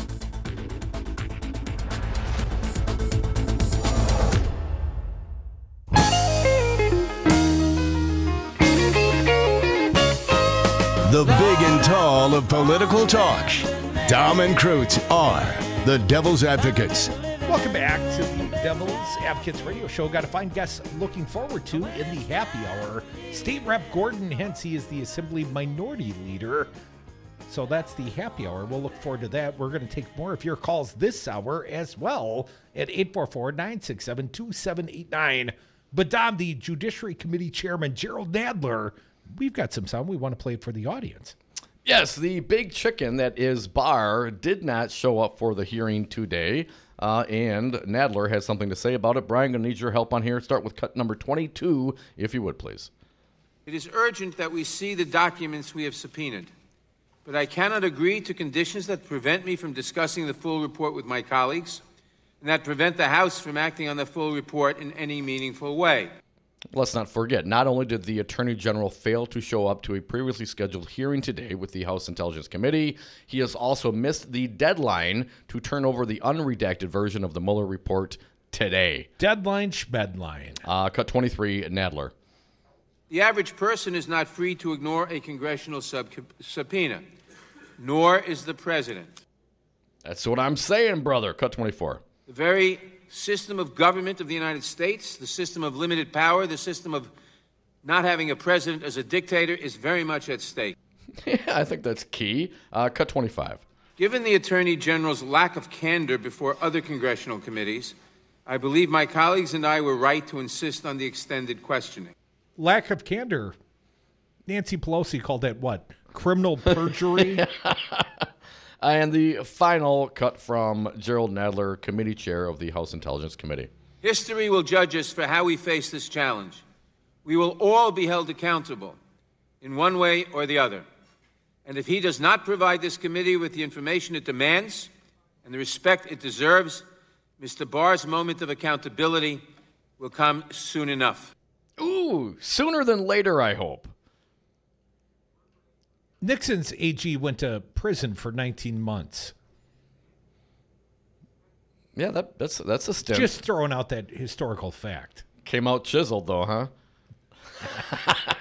But who had something to say about the Sarah Huckabee Sanders responding after Nadler spoke today? Let's go backwards here, Brian. Particularly petulant, the Colonel, today. Oh, very much so. I think she was a little salty about the chicken. A little envious. Cut 16. I think what we're seeing from Chairman Nadler is that he's incapable of holding power. A bit snitty. Cut 17. If he and his committee aren't capable of actually asking the Attorney General questions themselves and need to staff that out, it seems like a pretty pathetic moment for the chairman of that committee. A bit snitty. You mean like the Republicans did during the Kavanaugh hearings? Yeah, they used that female staff attorney to ask questions. Yeah, kind of like that. Well, that was mostly because they didn't have any females on the committee, right? Sarah Huckabee Sanders responding, cut 18. We lost confidence in Jerry Nadler a long time ago, but it's surprising to find out that he's actually lost confidence in himself and his capability to do his job. It's a bit snitty. It is a bit snitty. It's a bit nutty. And finally... And I hear he has a small penis. Trump investigating political opponents, question mark, cut 20. If he can't, and he's not capable of asking the Attorney General questions, maybe he should step down or resign. I don't know if that was the one. I was thinking some could give that same advice to Sarah Huckabee Colonel Sanders' boss. What else we got? 20? Let's do 20. I think everybody has stated their opinions very clearly in a public forum that there is certainly cause for concern, some of the activities that took place at the Department of Justice, and we'd like to see those looked at. I don't think that is pressure, that's simply stating a fact. So it's a bit nutty. The administration has asked AG to investigate certain political opponents. That's what I'm taking away from that. Investigate the investigators. That's what my text from the president and says Hillary today. and her emails. Don't and forget. throw in Big Ghazi for good measure. 844-967-2789. Let's get to some callers. Nick from Madison, you are up. Thanks for calling today. Nick, what do you got? Hey, guys. I'm just getting tired of this. I really am. I really am. I mean, it's not going to happen. If you want to impeach him, impeach him. Do it. Don't just do. Otherwise, let's just vote him out.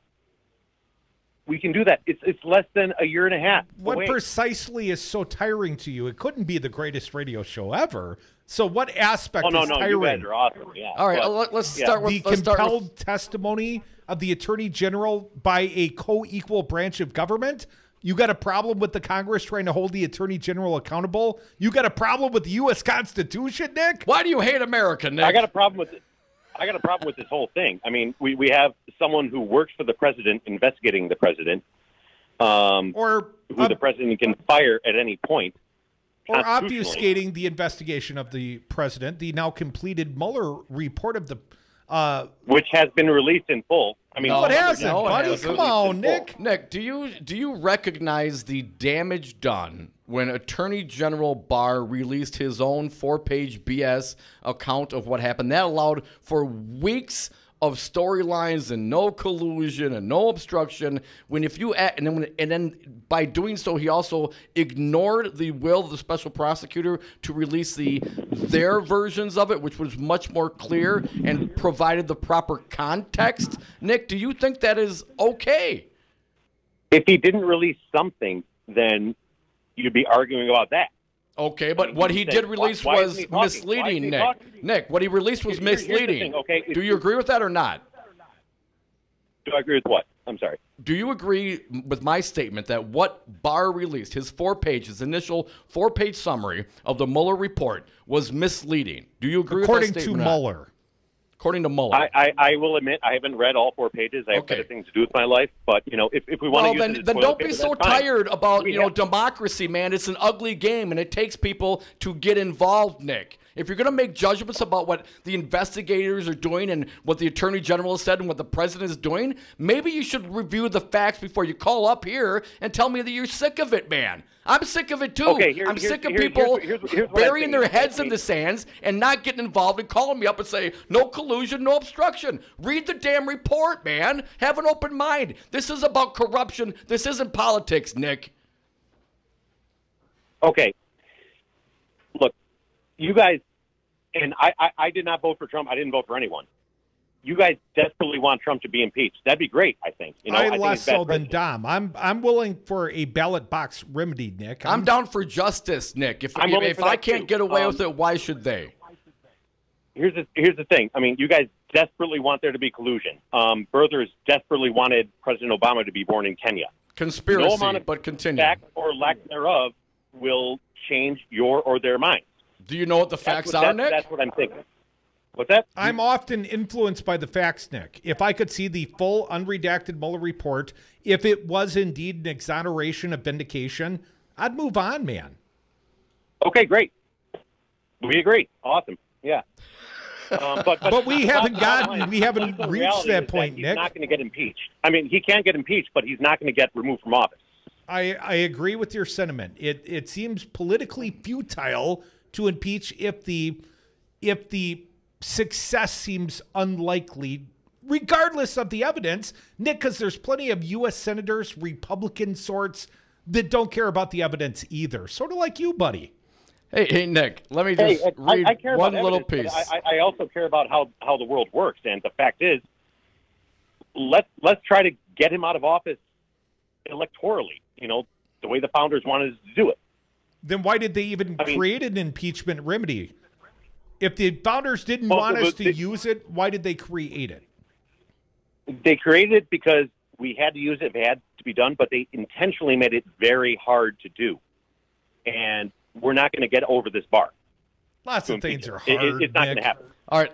Hey, Nick, I just want to read, because I know you haven't read it, and I'm going to enlighten you a little bit on this conspiracy charge, all right? This isn't collusion. Collusion has been proven. You need to find a definition of collusion and read it. Conspiracy, criminal conspiracy. They could not rise to the level of criminal conspiracy. And here's a few sentences that I want to get your reaction, Nick.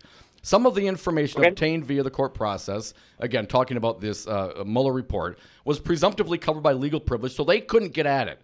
Even when individuals testified or agreed to be interviewed, they sometimes provided information that was false or incomplete, leading to some of the false statement charges described above. And the office faced practical limits on its ability to access relevant evidence as well. Numerous witnesses and subjects lived abroad, and documents were held outside the United States. Last paragraph, Nick. Further, the office has learned that some of the individuals we interviewed or whose conduct we investigated, including some from the Trump campaign, deleted relevant communications or communicated during the relevant time period using applications that feature encryption or that do not provide for long-term retention of data communication records. In such cases, the office was not able to corroborate witness statements through comparison to contemporaneous communications or fully questioned witnesses about statements that appeared inconsistent with known facts. Accordingly, while this report embodies factual and legal determinations that the office believes to be accurate and complete to the greatest extent possible, given these identified gaps, Nick, the office cannot rule out the possibility that the unavailable information would shed additional light on or cast in a new light the events described in this report. They could not get to information, Nick, to get the conspiracy charge. Trump could not be compelled to testify. The inadequate written answers that were often, I do not recall, allowed him to basically, thread the needle between criminality and provable criminality. And right now he's just out there in purgatory, at least according to Mueller. But Mueller did lay out a blueprint for the Congress to impeach the MFer. So laid out blueprint, but basically, everything that says is so he's not guilty. Well, why wouldn't he say he's innocent? But innocent? He can't do that, right? Well, he's have you seen his Twitter feed? I I follow him not because I like him, just because I like to see the stupid things Well, he he's says. guilty of bad taste and stupid tweets, but I suspect he's also guilty of obstruction of justice. It seems so very clear. When you instruct the White House counsel to fire the guy investigating you, and I mean, the only reason he is not being impeached, why he's not subject to current impeachment, Nick, I suspect, is because his subordinates wouldn't take orders from the man. McCann refused to fire the special counsel. And then, what, Trump lied and said, don't tell anyone I told you to fire the special counsel? I know, man. And so then McCann did tell. And so then Trump promptly fired McCann's law firm and hired a Scott Walker crony. What could go wrong there? 844-967-2789. Nick, I appreciate your call, man. I'm sick of it, too. I wish we had other things to discuss, whether or not, there was conspiracy and obstruction of justice with our president, but that's where we're at, man. We're going to move on to a conversation about Foxconn as well. I mean, that's all on the up and up, right, Nick? Right. Tony from Portland, you are next. Thanks for calling, my friend. What do you got for us? Hey, Tony. Man, I really feel like I just got punched in the gut yesterday listening to Barr. The crap that was coming out of his mouth. I mean, the absolute just flipping off of all laws, subpoenas, everything. I mean, imagine coming home. I'm not sure what you got a Gary and you got a Nick and you got that evil Mark on your porch, and you get off my porch, and they say, no, I'm not getting off your porch, and you go, no, get off my porch. I'm calling the cops, and the cops come over, and the cops talk to them, and they say, we're not doing anything. No, and the cops are like, yeah, they're not doing anything, and I mean, that's how I feel. I feel like my country has just given me the finger and said, no, we're going to do whatever the hell we want to. I don't know what to do. I don't know what Congress can do. And I know what Gary and Nick and the evil Mark should do, but you can't say that on the radio. Thank you for the call, Tony. I'm not sure what Tony's suggesting. Well, I think he's looking for some guidance, Crudy. What do we do? What can you do? I would say this: the government, in this particular case, the government. It's specifically the Trump administration and some very specific Republicans that absolutely lack a backbone. When you say specific Republicans, you mean all of them? I mean, really, all of them. Numerically speaking, 100%. Who are the good Republicans? There are no good Republicans left, quote, unquote. The one good one, he died.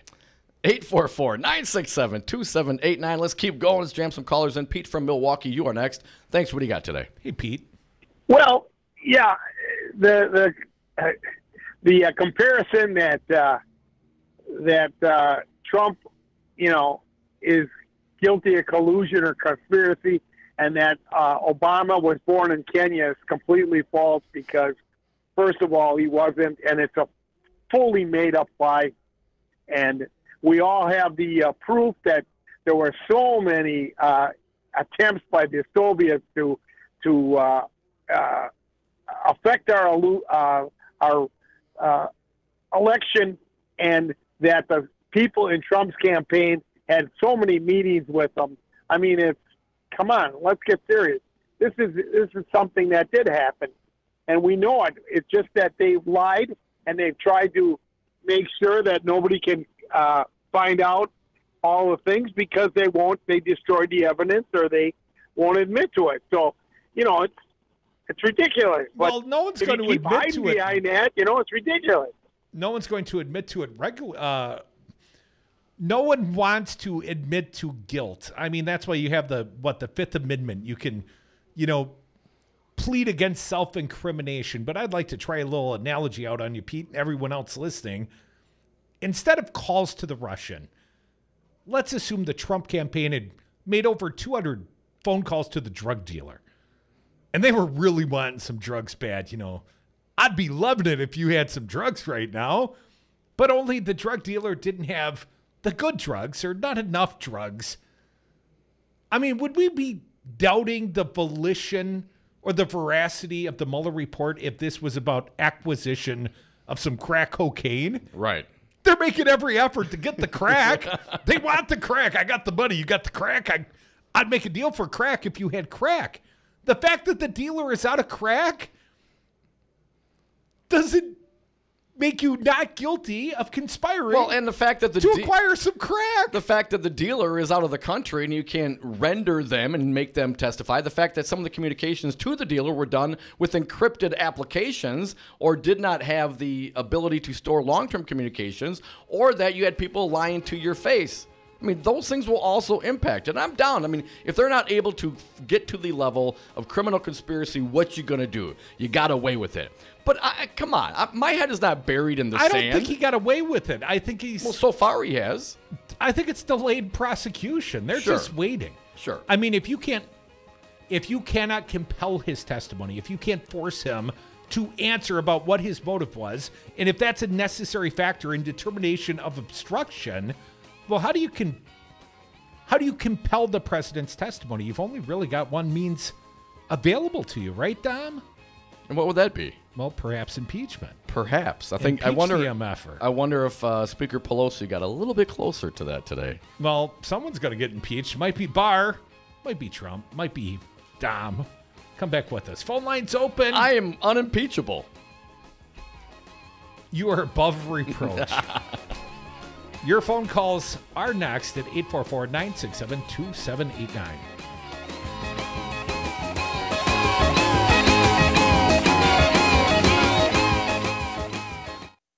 Democracy matters, especially when it is inconvenient. It's a bit snitty. This is like bowl of doggy do. Put a cherry on top and call it a chocolate sundae. It's a bit nutty.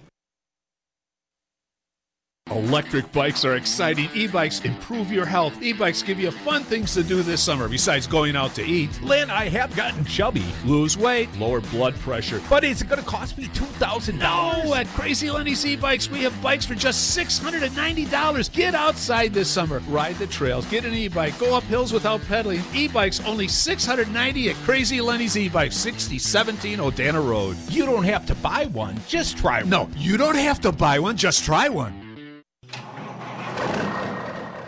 Hello, I'm Tom Bennett, President of Teamsters Local 200. In 1903, the International Brotherhood of Teamsters was founded, and our local union was founded in 1935 here in Milwaukee.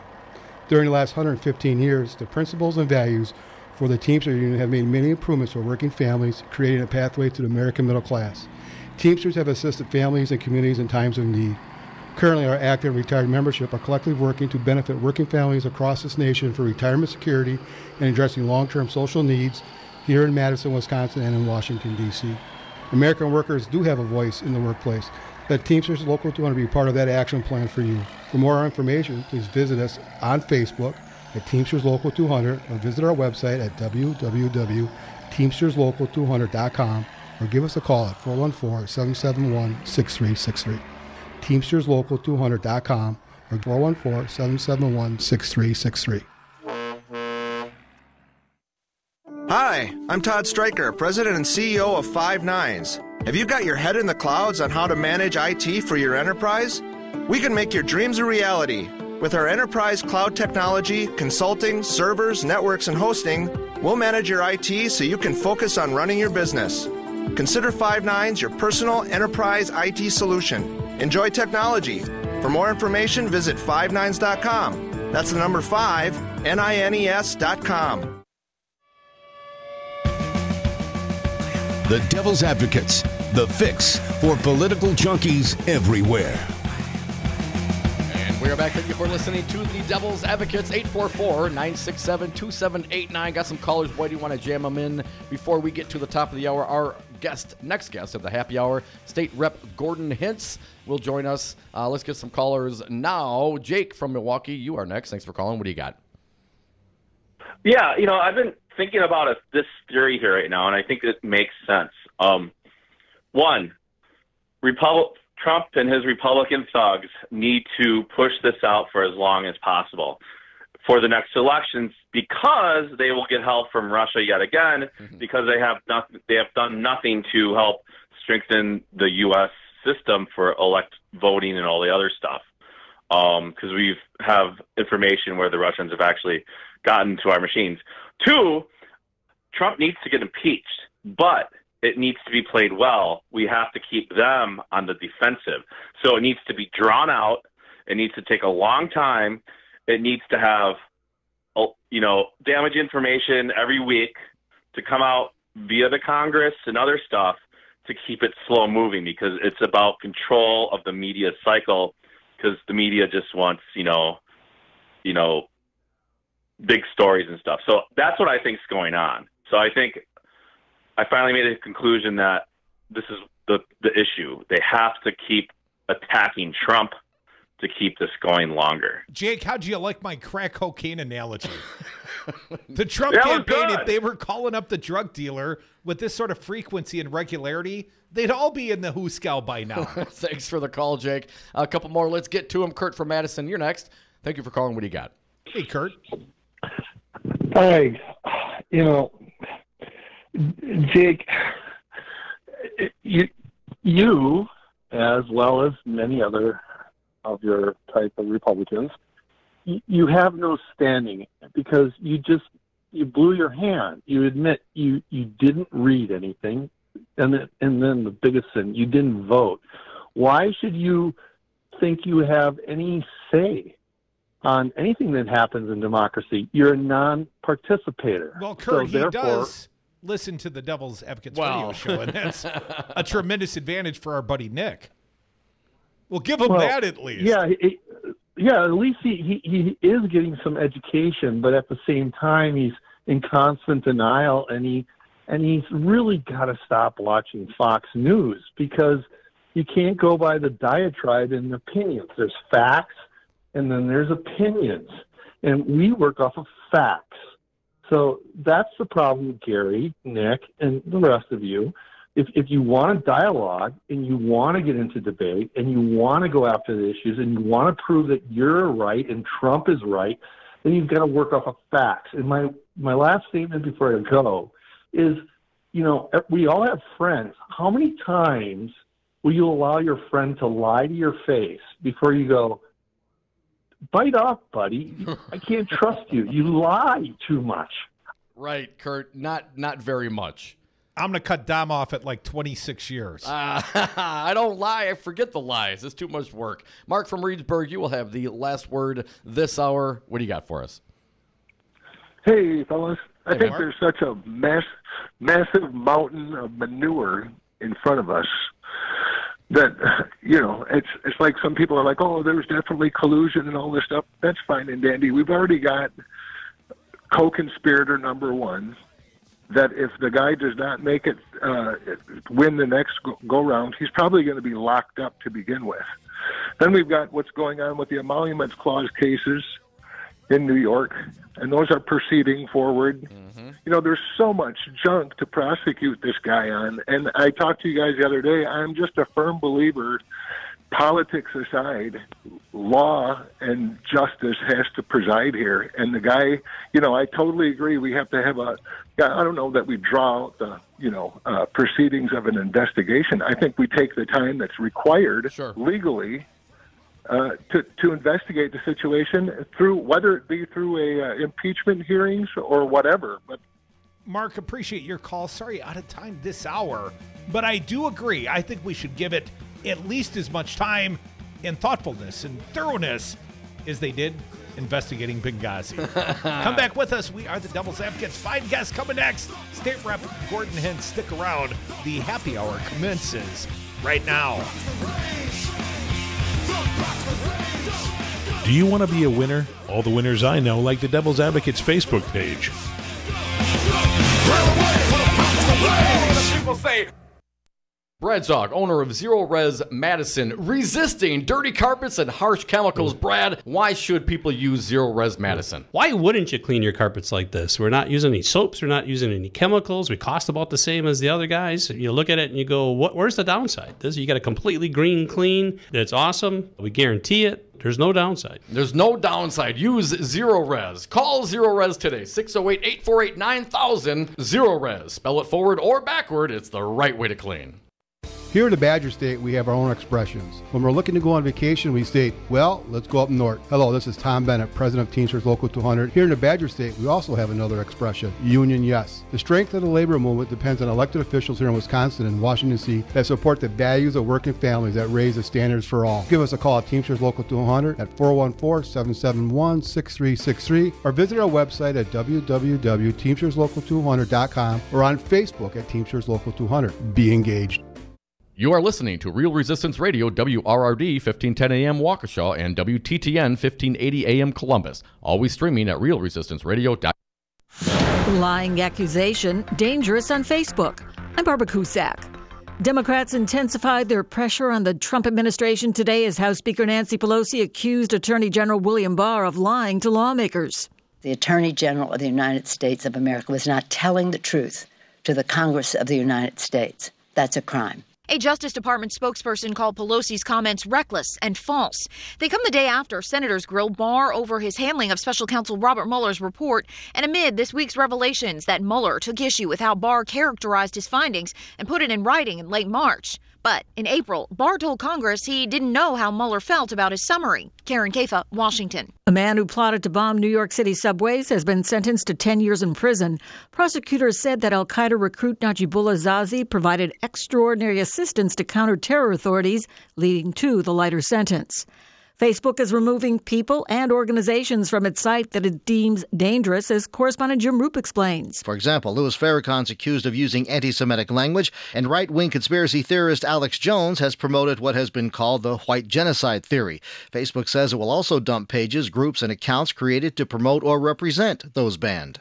Correspondent Steve Kastenbaum reports a federal jury returned a guilty verdict on racketeering conspiracy charges against Insys Therapeutics founder and former CEO John Kapoor and 4 other former employees. The case centered on a fentanyl-based pain medication called Subsys. The nasal spray is intended to treat patients with cancer who were suffering from intense pain. Prosecutors argued that doctors wrote large numbers of Subsys prescriptions, including for non-cancer patients, in exchange for kickbacks and bribes from the Insys executives. A 10-month-old baby was found dead today. 3 other migrants feared drowned after their raft flipped in the night on the Rio Grande as they tried to cross the U.S.-Mexico border. I'm Barbara Cusack.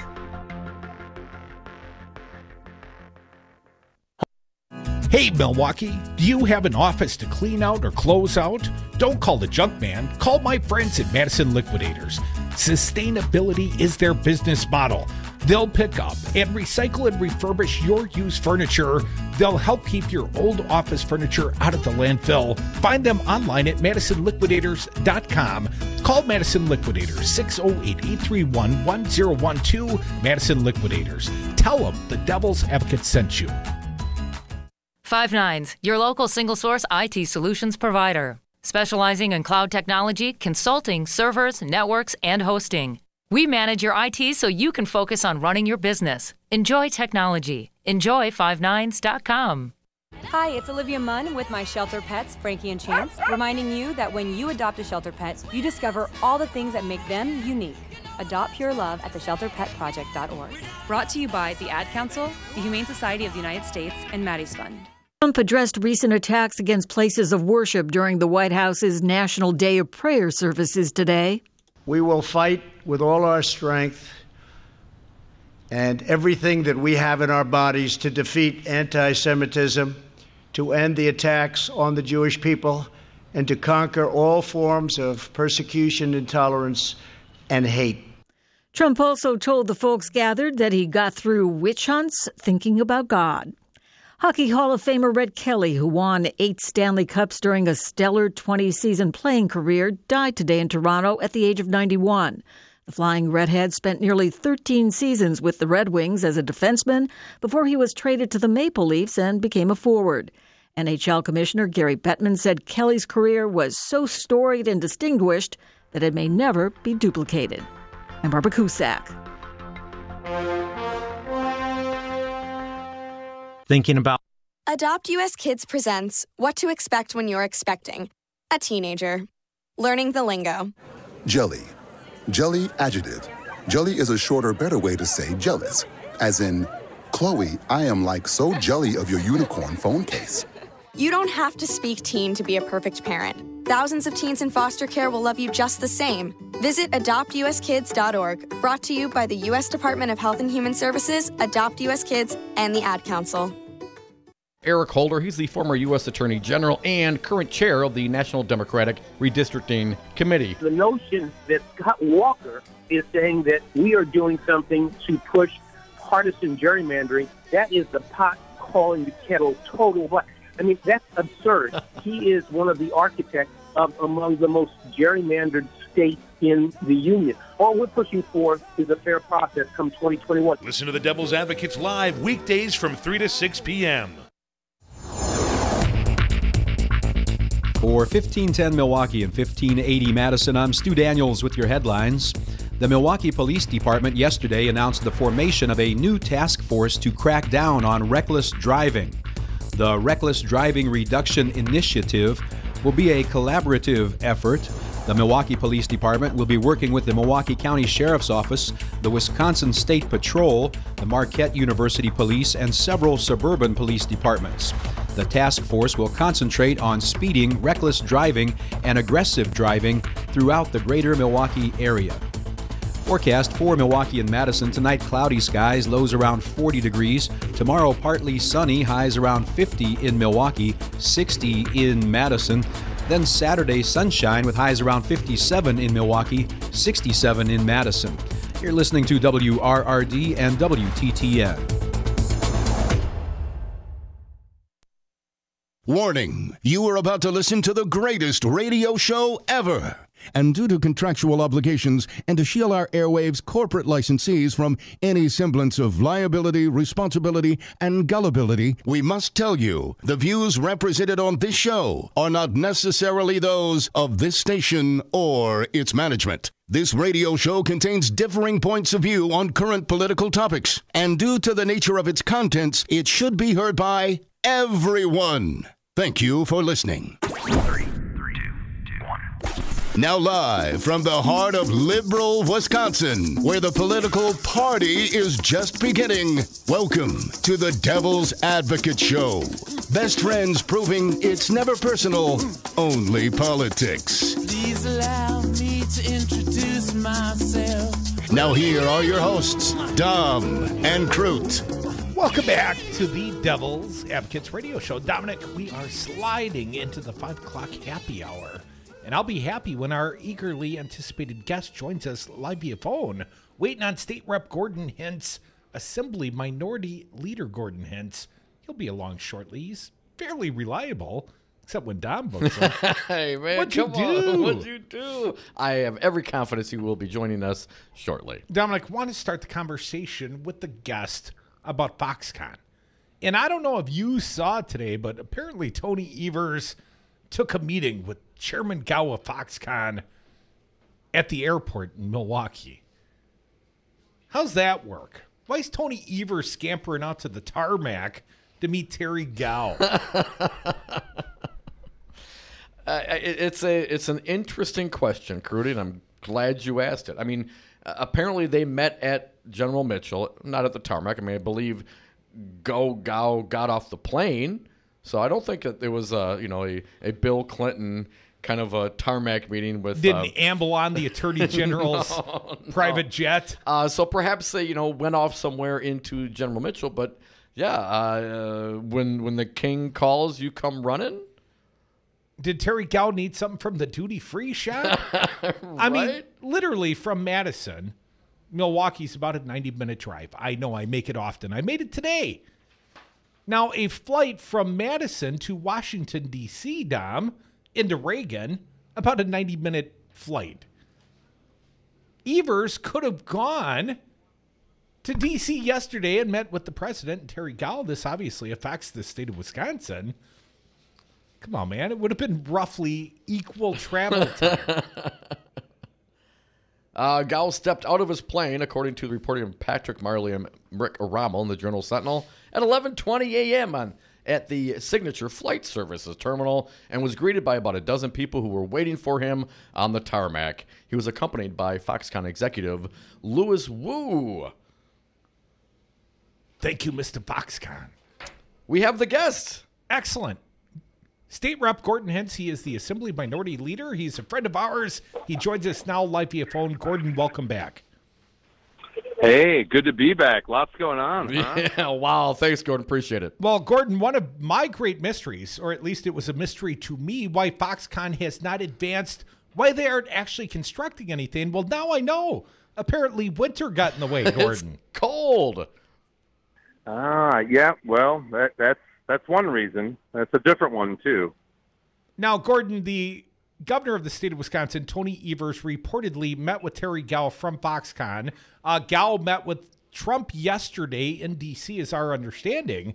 And very recently, we've seen in the headlines that apparently Foxconn is seeking to revisit the deal.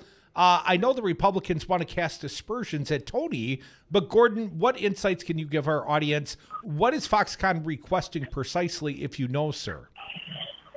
Unfortunately, I don't know. I mean, so I can't speak to it, but I think the one thing that we can all agree on is nothing remotely close to what has been proposed and what has been revised is going to happen for a variety of reasons. I mean, again, the company's most honest moment was in January when they said it's not viable to do any kind of manufacturing facility here due to labor costs, due to the fact that there's no supply chain that exists, and due to the fact that the LCD screen market has collapsed.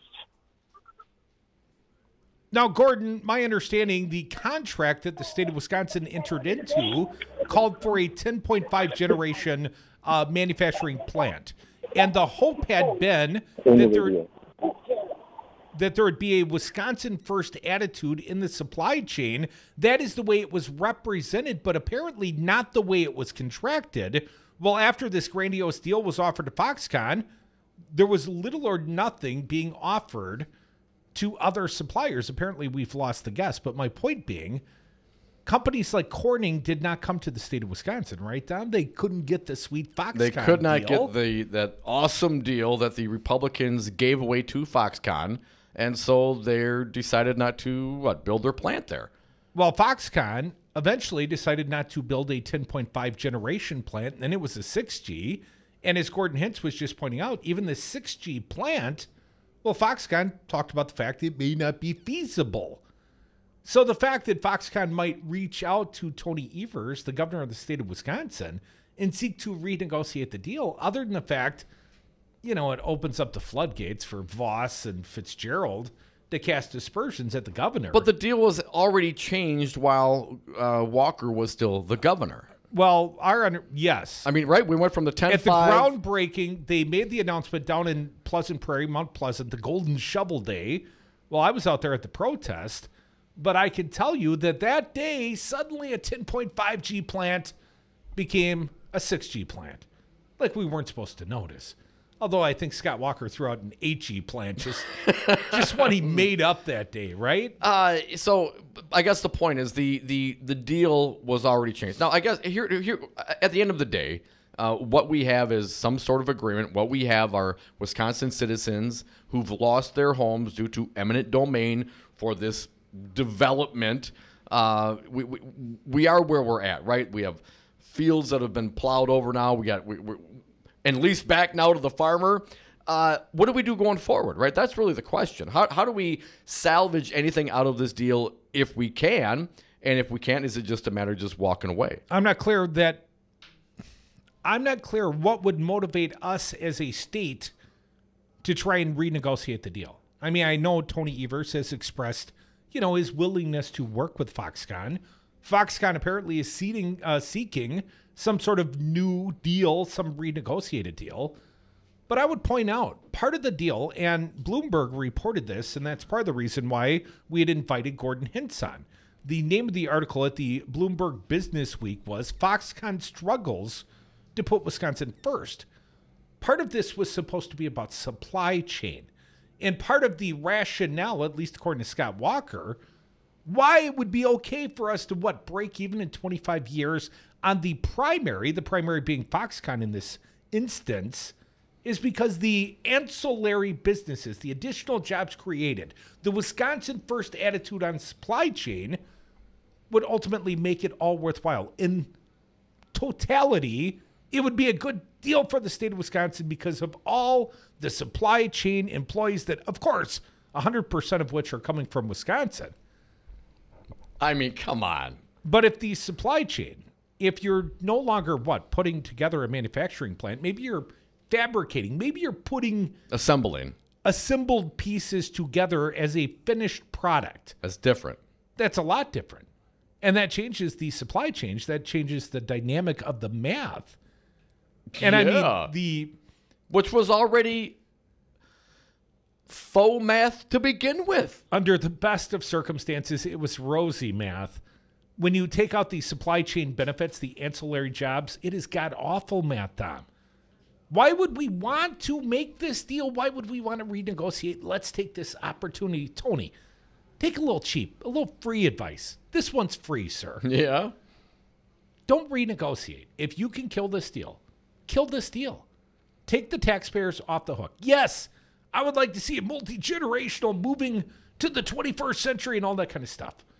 Wisconsin Valley. I mean, you knew it was going to screw us when they called it Wisconsin Valley. Right. Like, hey, we're about to con you, Wisconsin. I saw it coming. Something about the name told me. But sure, the sentiment of some sort of, regional changing technology coming to our backyard and turning us into the Silicon Valley of the Midwest. Well, mostly they wanted access to Lake Michigan, they being Foxconn. They didn't even want all the environmental rollbacks that the Republicans and Scott Walker signed off on. They've probably made this an illegal deal from the perspective they get a deal that no other company gets.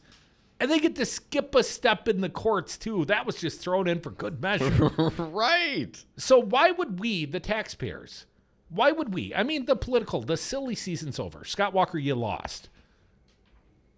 So it's not about trying to seek election. It might be for Trump. Trump might still be using this as some sort of elective piece for 2020. But why would we, the taxpayers of the state of Wisconsin, if there are not the ancillary jobs, even assuming all the math, what we were promised, all the rosy propositions from Scott Walker, even if it was all true, it was also predicated on supply chain and those jobs. And that and only that is what was supposed to make it a worthwhile endeavor for us. But it was a lie to begin with, Crudy, as we've talked about. I'm pretending like they told us the truth. But they even did without a supply chain. They didn't. The supply chain issue, huge problem, right? We're not going to get that. The fact that the majority, 100%. Hell, if they don't build a factory, what are we supplying? I guess some dirt. We got lots of dirt. And a road to nowhere. And we're going to be supplying lots of runoff water to our neighbor down south in Illinois. The Des Plaines River flows right across that flatland state border. But also in this rosy supply chain with a 10.5G plant, right? With Corning coming in and building right next door, right? This huge manufacturing facility. That's not happening. 100% of the jobs originating from Wisconsin. That's not going to happen. Well, that was never going to happen, but please continue. The 25-year break-even. 25-year break-even did not account for discounted cash flows of time value of money. And we've had economists come on this show and tell us, smarter guys than me, this will never pay out. Just with the discounted cash flow calculation not being in it alone, let alone the changing deal, let alone the nature of the jobs and where they came from. Yeah, but they remain committed, recommitted. Ooh, excellent. To creating 13,000 Wisconsin jobs in some way, shape, or form. Curdy, I commit to you. By the end of the summer, I'm going to slam dunk a basketball. You're going to have to recommit because you've made that commitment before, and I've never seen you carry through on it. I recommit to you, Crudy. I will slam dunk a basketball by the end of summer. I've heard it. I've heard people saying that he's going to slam a basketball, so you know it's true. If you write it down on the back of a napkin, I might believe you. Come back with us. We are the Devil's Advocates. No guest. What happened to Gordon Hintz? Gordon. Gary. 844-967-2789. Gordon or anybody else.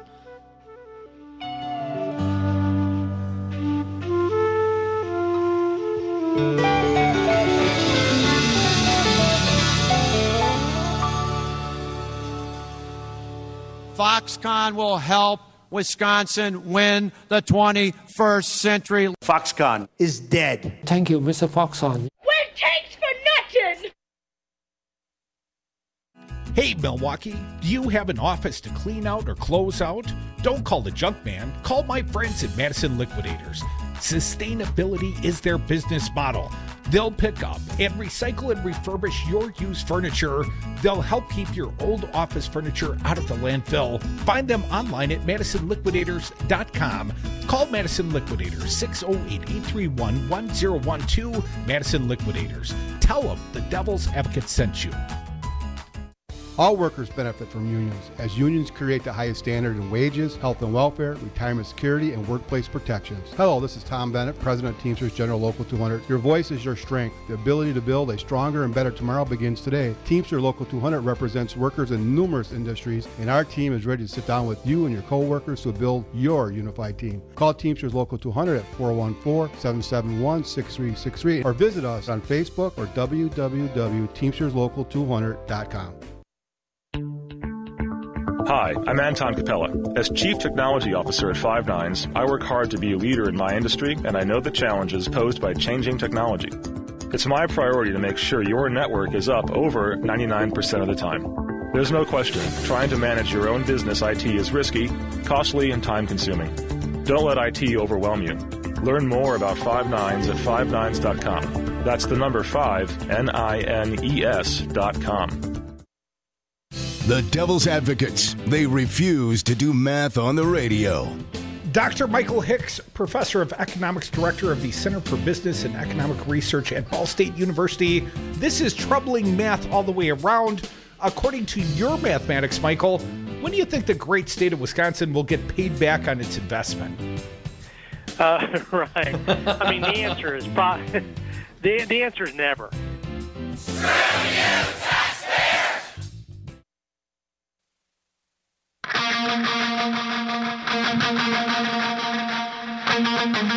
The Devil's Advocates may not agree on much, but funny is funny. And we are back. Thank you for listening to the Devil's Advocates radio show. Phone lines are open, 844-967-2789. Dominic, want to turn to the Milwaukee Journal Sentinel Patrick Marley reporting. Wisconsin Governor Tony Evers met Thursday with Foxconn Technology Group CEO Terry Gao for the first time. Feels like the first time. Like the very first time. Bringing the two together at a time when questions have swirled about the Taiwanese company's Wisconsin plans. Gao met Wednesday with Trump and told him the Wisconsin project remains on track. Gao flew to Wisconsin Thursday on a private jet and met Evers at Mitchell International Airport. Tony came running. Asked earlier about what he planned to say to Gao, Evers responded, "I'll say, hi, Chairman Grau. It's great to see you, and I'm looking forward to making that sure you're successful in the state of Wisconsin." That might be a misquote. I assume the governor can get one sentence out. He added that he would emphasize he wanted to make sure there are adequate protections for taxpayers and environmental standards. Gao stepped out of his plane at 11:20 a.m. at the Signature Flight Services Terminal and was greeted by about a dozen people who were waiting for him on the tarmac. He was accompanied by Foxconn executive Louis Wu.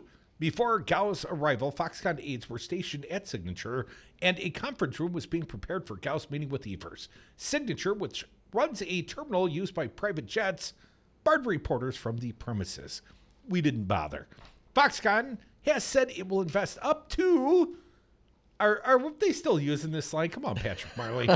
Foxconn has said it will invest up to $10 billion in a Mount Pleasant plant that will manufacture liquid crystal display panels. The company has said it will employ as many as 13,000 people. In exchange, the company could qualify for as much as $4 billion in state and local incentives. I thought we're up to almost $5 billion. Most of the state subsidies are tied to the company's investment and payroll. Evers in recent weeks has said he does not... Let me try that one again. Evers in recent weeks has said he does not believe the company will employ as many people as originally envisioned because it has changed the type of plant it is building, if they build at all. He has said, that's my addition. He has said Foxconn officials want to change their contract with the state, but he and the company officials have not described what changes are being discussed. And Mark Hogan, the head of the Wisconsin Economic Development Corp., Walker's Weedick, also was to be at the meeting with Gao. The Republican leaders who control the legislature, Assembly Speaker Robin Vos and Senate Majority Leader Scott Fitzgerald of Juneau, said Wisconsin has a strong deal with the company and criticized Evers for talking about changing the agreement.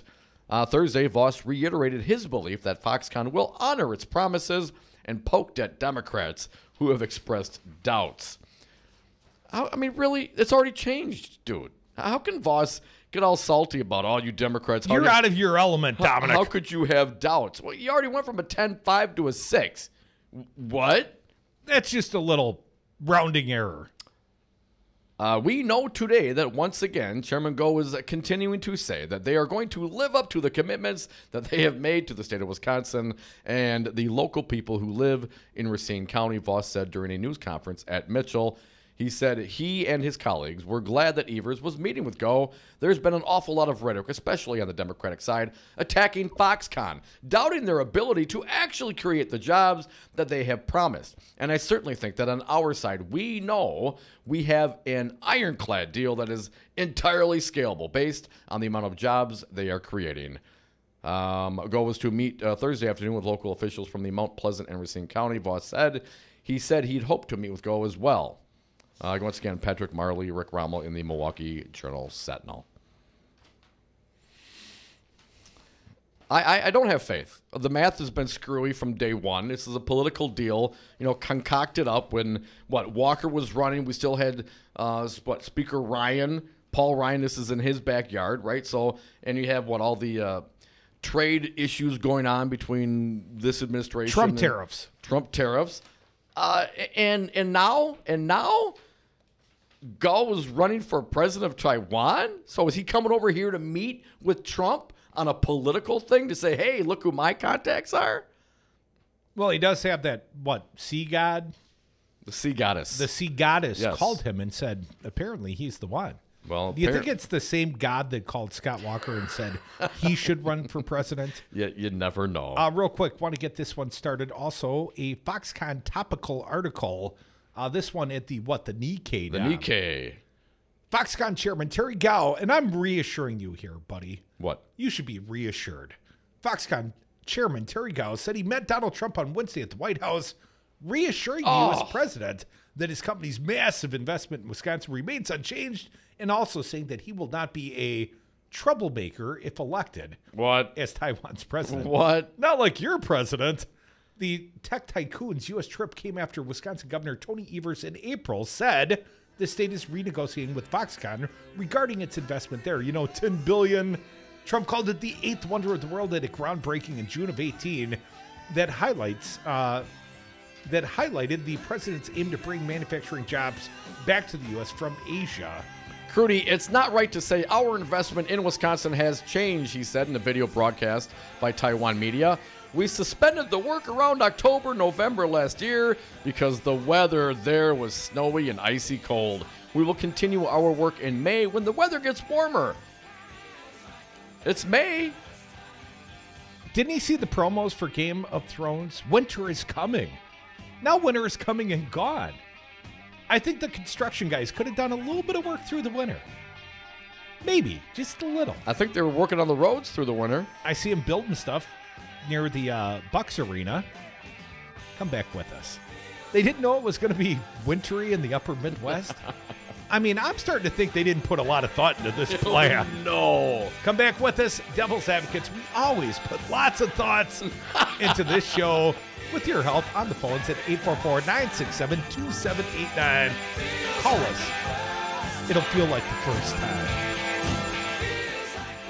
If you missed something on the Devil's Advocates, don't worry. After you get over your shame, you can check out domandcroot.com. Podcasts and interviews updated daily. 5 your local single-source IT solutions provider. Specializing in cloud technology, consulting, servers, networks, and hosting. We manage your IT so you can focus on running your business. Enjoy technology. Enjoy 59s.com.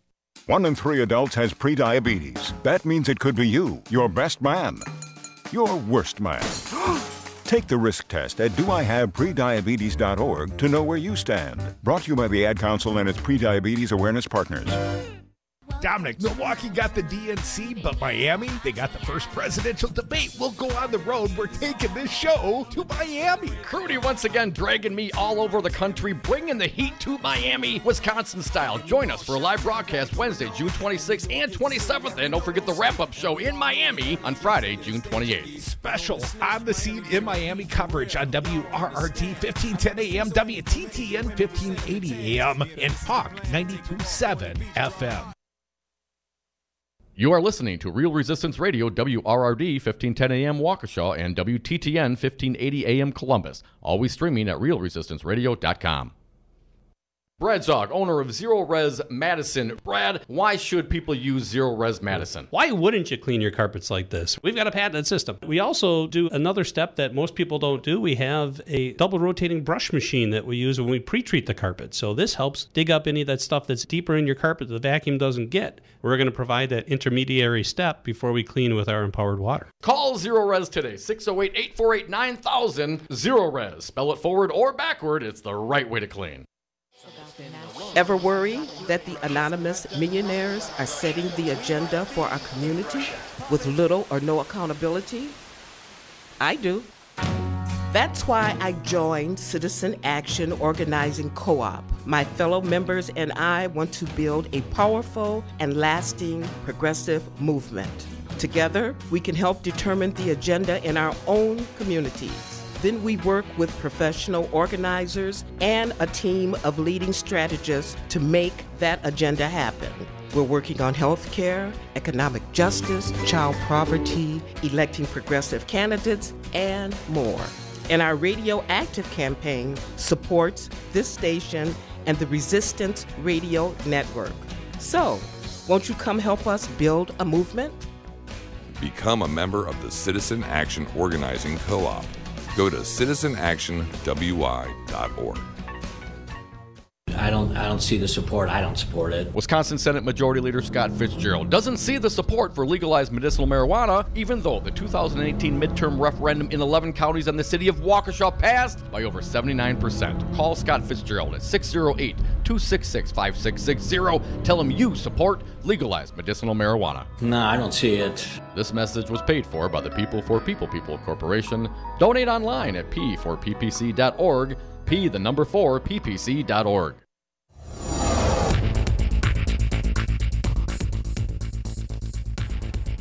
For 1510 Milwaukee and 1580 Madison, I'm Stu Daniels with your headlines. Mayor Barrett announced yesterday that Milwaukee plans to extend the city's streetcar route to the Wisconsin Center District's convention hall in time for the Democratic National Convention next year. Members of Marquette University's faculty, along with graduate students and supporters, held a sit-in yesterday at the school's administration offices in an effort to get approval for a vote to establish a labor union. And the Bucks and Celtics are tied up at one game apiece in their Eastern Conference semifinal series. Game 3 is tomorrow night in Boston. Outside tonight, cloudy skies, lows around 40 degrees. You're listening to WRRD and WTTN.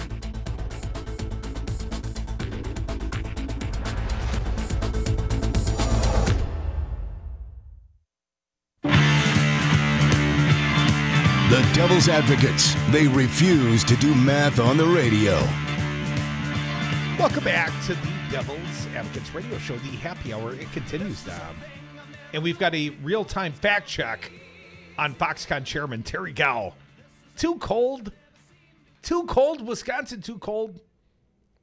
Let's see what PolitiFact has to say. Terry Gao on Wednesday, May 1st, that was yesterday, Dom, said, "We suspended the Foxconn work around October, November last year because the weather there was snowy and icy cold." I thought that was just Dom's temperament. The will they, won't they Foxconn saga is leading another news cycle with company chairman Terry Gao in the United States to meet with President Donald Trump and Wisconsin Governor Tony Evers, among others. We learned in late April 19 that the Taiwanese tech giant wanted changes to its $3 billion contract with the state to better reflect the evolving project. The original agreement with the state called for Foxconn to build a $10 billion manufacturing plant, and up to 13,000 people. In return, they'd get $4 billion in state and local government incentives. Why do they underestimate the state's incentives and overestimate both the jobs and the dollars? I just wonder. After meeting with Trump on May 1st, Gao told reporters that Foxconn's plans in Wisconsin remain unchanged. Here's a quote. "It is not right to say our investment in Wisconsin has changed," Gao told Taiwan media, according to a report at the Nikkei Asian Review. "We suspended the work around October, November last year because the weather there was snowy and icy cold. We will continue our work in May when the weather gets warmer." In some ways, that echoed a statement Foxconn provided to the Wall Street Journal on April 29th, in which the company reiterated its job commitments and referenced the preceding winter. Here's a quote from way back in April. "After the winter break, which has an impact on construction projects of this scale, we are now looking forward to the beginning the next phases of construction on the Gen 6 advanced manufacturing facility by summer of 2019, with production expected to commence for the elections, fourth quarter of 2020, the company said. Construction crews aren't exactly shocked to experience cold weather in Wisconsin during those months. So was the weather really bad enough, as Gao claimed, to cause a 2-month shutdown? We checked it out. Dom, what about the weather? Curdy, let's talk about the weather. Gao's claim about snow and cold weather doesn't really fit with the weather data maintained by the National Weather Service. The Foxconn complex is in the Racine County village of Mount Pleasant. Records for Racine show it did not snow in October. The average daily temperature was 41.1 degrees for the month, slightly below the norm of 44 degrees, but not exactly icy. And actually, I tell you, it's some decent weather for working outside. In October, and even into November, Dom. In November, it did snow on 6 days. The snow depth never exceeded 2 inches, but the total November snowfall of 6.7 inches was well above the historic norm of 1.6 inches, and the temperature averaged 27.5 degrees compared to a normal of 33.1. Yeah, November sucked. We were actually kind of fortunate throughout October, November, December, and even January, said Dan Bukowitz, president of the Milwaukee Building and Construction Trades Council. It was pretty favorable to get some things done. Now, Crudy, let's talk about the work. The suspended work Gao was referring isn't really clear, and Foxconn officials didn't immediately respond to a request for detail on what was shut down and when. But work was clearly happening both months. The company gave reporters a tour of the work site on October 4th of 2018, and the Milwaukee Journal-Sentinel described the scene as, quote, hundreds of workers on site, a dump truck coming or going every 12 seconds in the middle of the day, and a 2 to 3 foot thick base of aggregate being laid to support a complex of buildings of more than a third of a mile long, unquote. The Journal-Sentinel was at the work site on October 22nd and shot a video of work going on beneath sunny skies. The Wisconsin Valley News update published by the state on October 26 of 2018 said the site was averaging 128 workers and 100 dump trucks a day as crews prepared 2 large building pads and finalized the first building on the site. Another Wisconsin Valley News update in November said about 100 trucks per day were bringing aggregate to the Foxconn site. Dom, what about the ruling? You got it in you, buddy? I got it. Can you bring it home? Can you tell them the truth? Here we go from PolitiFact. Their ruling.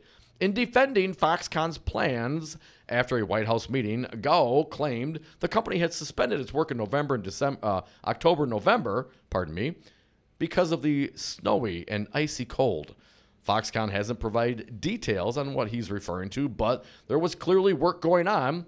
And the weather data from those months isn't consistent with an extreme snowstorm or cold snap that would have caused a multi-month shutdown of a large-scale construction project. Dom, I think they just saw Ron Johnson out at the site. They thought a White Walker was coming through. PolitiFact, they rate his claim false.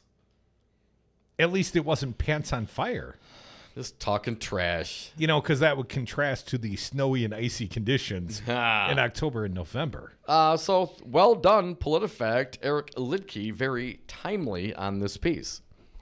Are you surprised? I mean, it seems like these guys, be it Terry Go, we got to figure out how to actually say that man's name, talking to Trump, Terry go to hell? Fitzgerald and Voss, they're just talking trash. I mean, this whole thing was a joke to begin with, and it's such a shame that... No, an ironclad deal, Dom. What?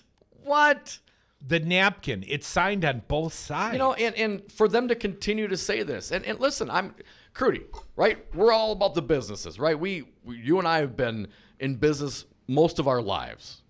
We want good paying jobs in the state. We want to have manufacturing happen here. Hell, it'd be great if this was a good deal. Unfortunately, it is not a good deal. And what we have seen over the last couple of years since the announcement is the slow, dragging burn death of a bad deal. Time kills all deals. And I know you say, they're buying this real estate up in Eau Claire and Green Bay, and hell, they got this building here in Milwaukee. Around the 4 quarters of the state, they've got vacant real estate. That they can turn around and sell in a moment's notice. Real estate, a little bit illiquid. Can't sell it on a moment's notice. Might take up to a year to liquidate all those sites. Okay, fair enough. Maybe not a moment, but the cash flow that they have dedicated to maintaining the real estate is not going to impact them one little bit. It's an investment into their political life, not an investment into the workforce. Dom, they have invested nearly $99 million, almost 1% of their pledged investment. And we have several $100 million of local tax dollars that have been invested so far. Well, that's just state and local, right? I mean, there's some highway infrastructure. Apparently, a road to nowhere being built. I don't want to be critical, but this is just a terrible deal. And one of the things I wanted, and unfortunately, we did not conclude our interview with State Rep Gordon Hintz. I want a new legislative fiscal bureau analysis done on this project. I mean, we now know you'll get nothing in Likens. But who can request that? Who can get that? I don't want to be Gordon Hintz. Yeah, right. I mean, it's one thing for us to sit here and say, hey, based on the math I know, this is terrible. The LFB is going to calculate out with the variables you give them. And it was the Republican Department of Administration who fed the variables to the LFB to come up with the 25-year payout. To break even. Now think about that for a minute. This deal is so bad with the false trash information, garbage in, garbage out calculations, that they had to pad it, and the best they could come up with was a break even in 25 years, assuming all sorts of things that we now know is never going to occur. I don't know how we as a state, through our elected officials in government, can continue to discuss this deal without recalculating what the hell we're talking about. Because this deal has been changed and no one's gone back and recrunched the numbers. That's what... In what reality does that happen if not in government? This is terrible. There should be Democrats and Republicans demanding to get updated numbers so we know as citizens of the state what the hell is going on and what it is actually going to cost us. Republicans are not going to grant your wish. Republicans during the lame duck took away Tony Evers' ability to appoint WEDC board members until next September. Like something's going to happen between now and then that's going to make it all good for the new governor. Well, yeah, they start, in May, they're going to start building again after the snowstorms are over. Seeing if they can maximize the incentives with minimal investment, perhaps. I mean, ultimately, Dom, the Republicans are not going to give you a straight answer. I mean, this jammed through in like 2 weeks. All right, but a $4.5 billion deal jammed through in 2 weeks. What about the governor? Can the governor request the LFB to come up with some real numbers so we can have an honest conversation? I'd love to have an honest conversation, Robin Voss, Scott Fitzgerald, but you're missing my point. What is your point? They don't want to have an honest conversation with you. Hence the accusations against Tony Evers. Oh, he's renegotiating an ironclad deal. No, Foxconn wanted that. Oh, the first hint that something might be wrong with the deal. Oh, it's the political environment of Tony Evers' election. Now Foxconn wants out. I mean, they don't care what the truth is, Dom. And they're not punished for lying. They're really not. They got right-wing talk radio. They can go run in there. They're so encrusted in their districts by gerrymandering. They're never going to lose those seats. So what's it freaking matter if they lie through their teeth? Because we see plenty of examples. We got conservative callers. They don't care about the evidence. They don't want to know the truth. They've got their theory, and anything that's different than their theory, they don't want to be informed. They want to be right. And they don't care if they're wrong. They're still going to claim they're right. If Tony Evers renegotiates whatever that deal is, do you think it would be appropriate to have the Legislative Fiscal Bureau crunch the numbers so we get as the citizens, sure, as I'd like the taxpayers to see an of the audited state, accounting of where the numbers are. Would you invest any money without having something like that in your hands, in a prospectus of an investment ever? Well, I did buy a radio station with very little forethought. Probably the wrong guy to ask that question to. But the numbers were modestly smaller than $4.5 billion. Right. I mean, it was one man's investment. I had the right to make that decision. Scott Walker, these Republicans, they made that decision for the entire state, all of us. $1,800 per household, they made that decision for us. 25-year, multi-generational commitment. They made that decision for us. So if you want to make a bad decision, and yeah, I've made a few, but if you do it with your own money, who gives a damn? But when you do it with $4.5 billion, the greatest boondoggle in this nation's history, the greatest incentive package freaking ever, because no one else is stupid enough to give that sort of grandiose package to a foreign company that really just wants to stick a straw in Lake Michigan, and they don't give a damn if they manufacture anything or not. They were just in it for the political optics as well. They're just sucking up to Paul Ryan, sucking up to Donald Trump, Reince Priebus. They don't give a damn if this factory never gets built. They just want to drag it out past the 2020 elections. Because they're probably betting against Trump as well. I mean, if Trump loses, they won't care. They'll pull up stakes. They'll be gone. It's just terrible that people lost their homes. They may not get the money, the $4 billion, but they're not going to expend anything. And the $350 million spent to date, that's lost. And Mount Pleasant, it was nice knowing you as a community, but you're going to bankruptcy eventually. You will go to bankruptcy. Mount Pleasant, that community, that village, it will have disastrous results for that village. And strangely, Speaker Boss, those are his constituents. And he'll get reelected anyways. Because he's gerrymandered in like a bug in a rug. I hear what you're saying, and I don't necessarily disagree with the gerrymandering and the efforts it would take. But if he drives his own community to bankruptcy, I would hope they would stand up and fight against that. Crudy, but this one, it's a terrible story, but it's kind of poetic justice in a way. A Foxconn executive and his wife, in the process of purchasing a home, paid more than $250,000 to a man posing as a representative of a Racine title company, according to court records. Not a Nigerian prince?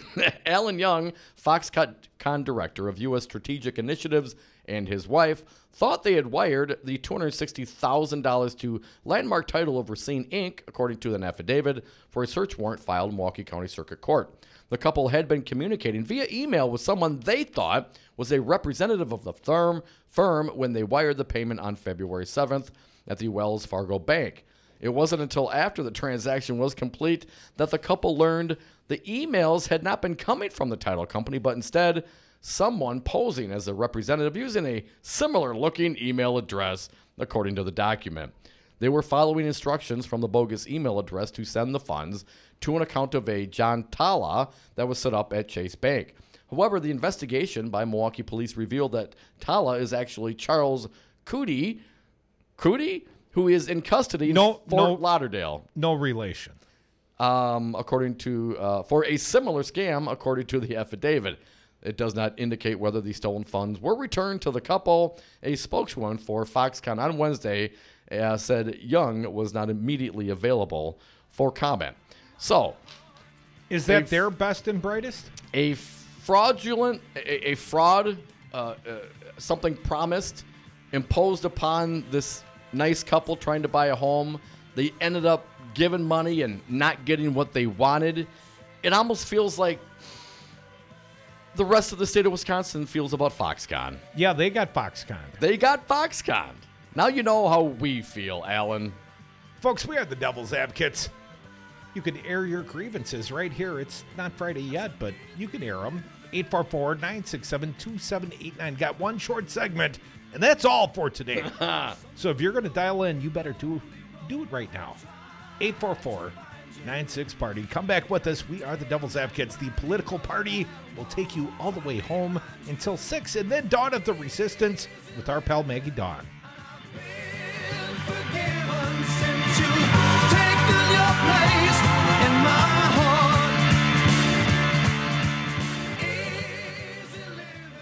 The Foxconn deal that WEDC cut with Foxconn was a very expensive deal for the state of Wisconsin. I am altering the deal. Pray I don't alter it any further. And that's when the whores come in. Thank you, Mr. Foxon.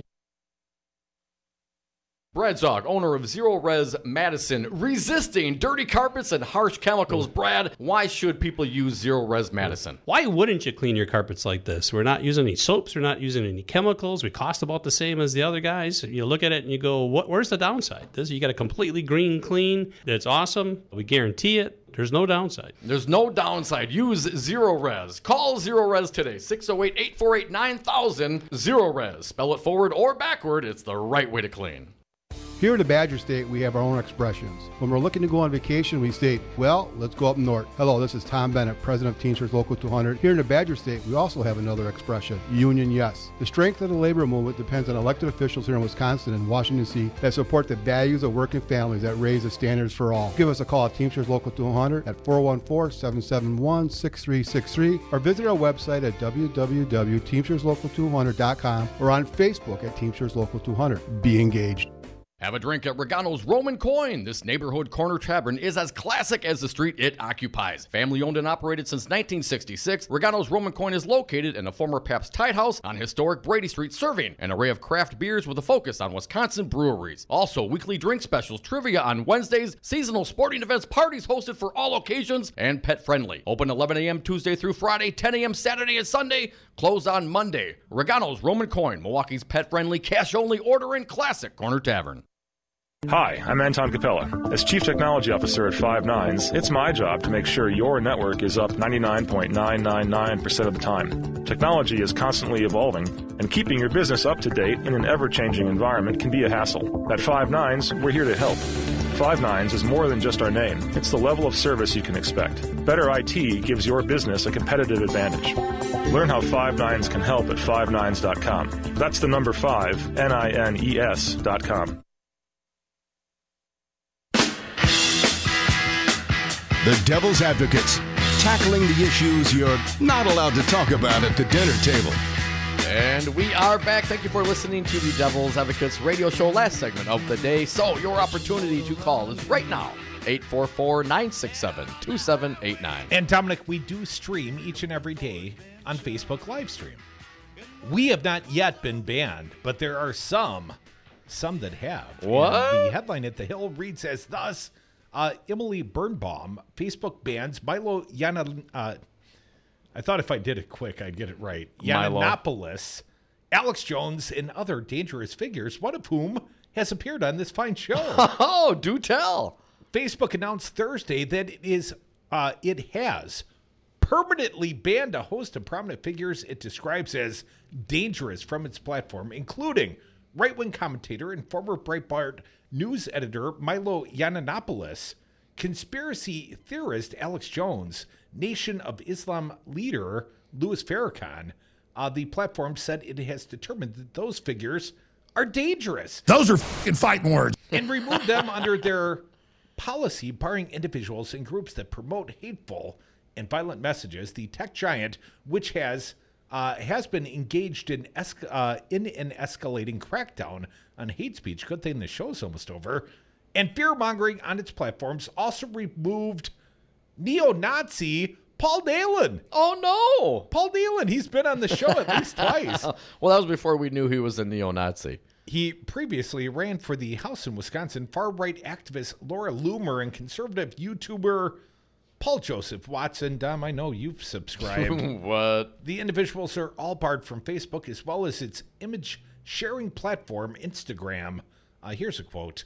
We've always banned individuals or organizations that promote or engage in violence and hate, regardless of ideology. The process for evaluating potential violators is extensive, and it is what led us to our decision to remove these accounts today. Facebook briefly suspended Jones and his media outlet InfoWars last year, but the Thursday ban extends to Instagram as well. Jones maintained a presence on the popular image-sharing platform since being kicked off Facebook. And Watson, an editor at Jones InfoWars, is a popular YouTuber with more than 1.6 million followers who regularly promotes anti-immigration conspiracy theories and rails against feminism. You know, kind of like Trump's Fed nominee who withdrew his nomination. Right. Stephen Moore? Something about his 25-year track record of misogyny got in the way of his nomination, Dom. Crudy, Alex Jones from the Washington Post, they quote him. He said the action is authoritarian. He said he learned about it by seeing a headline on the Drudge Report. Facebook provided no direct notice, he said, and provided no evidence to him that he was dangerous, as the company alleged. Here's a quote. It's a bizarre political stunt, and they're trying to hide their censorship of conservatives by mixing in Louis Farrakhan, Jones said, referencing Farrakhan's long associations with the far left. He added, I'm not really worried about me. I'm worried about how authoritarian this is. I guess free speech in America is dangerous. It's comical. Now, you know, social media platforms, this is not the U.S. government. This is not an infringement on your First Amendment. Does he not understand the nuances of what free speech is and is not? And a private social media platform that you've signed away your rights to join. So if Alex Jones called up here at this fine radio station and Alex Jones called up and started getting a little snippy and we cut him off, did we, according to him, we have violated his free speech? Those are freaking fighting words. Well, no, what? I mean, come on. The man is ignorant of the Constitution, and he's out there. He's spreading his ignorance to many, many people, but thankfully not on Facebook anymore. Well, Dominic, we were ignorant once, at least to the agenda of Paul Nealon. We had him on the show. We liked him when he was running against Paul Ryan. A little more about him from the Hill. Nealon lost bids for the House in 16 and 18, running as a Republican against former Speaker Paul Ryan in 16.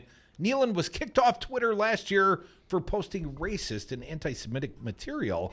Typically, when Facebook permanently bans individuals and groups from its platform under its dangerous users policy, it also bars other users who use the platforms to amplify the messages of those who have been banned. So we could be banned just for being friends with Paul Nealon. Hey, number one. Mostly you. We only got Paul Nealon because we were on Goucher's show, right? Actually, it was Capital City Sunday. I appeared on Greg Newman's then show. The fine Capital reporter for Channel 27. Well, Crudy, I have every confidence that we will not be banned by any of these social media platforms because Danger is my middle name. Carlos Danger.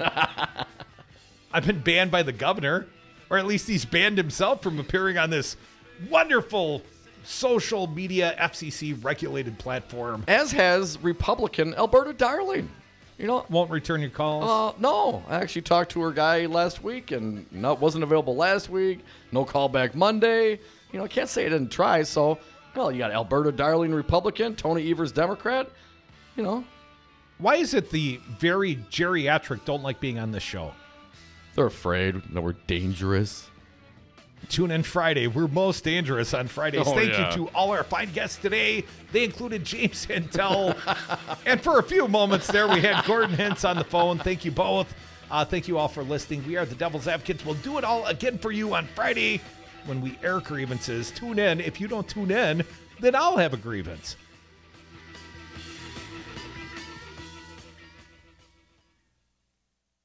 What takes for nothing? A bit snitty. I'm Anton Capella, Chief Technology Officer at Five9.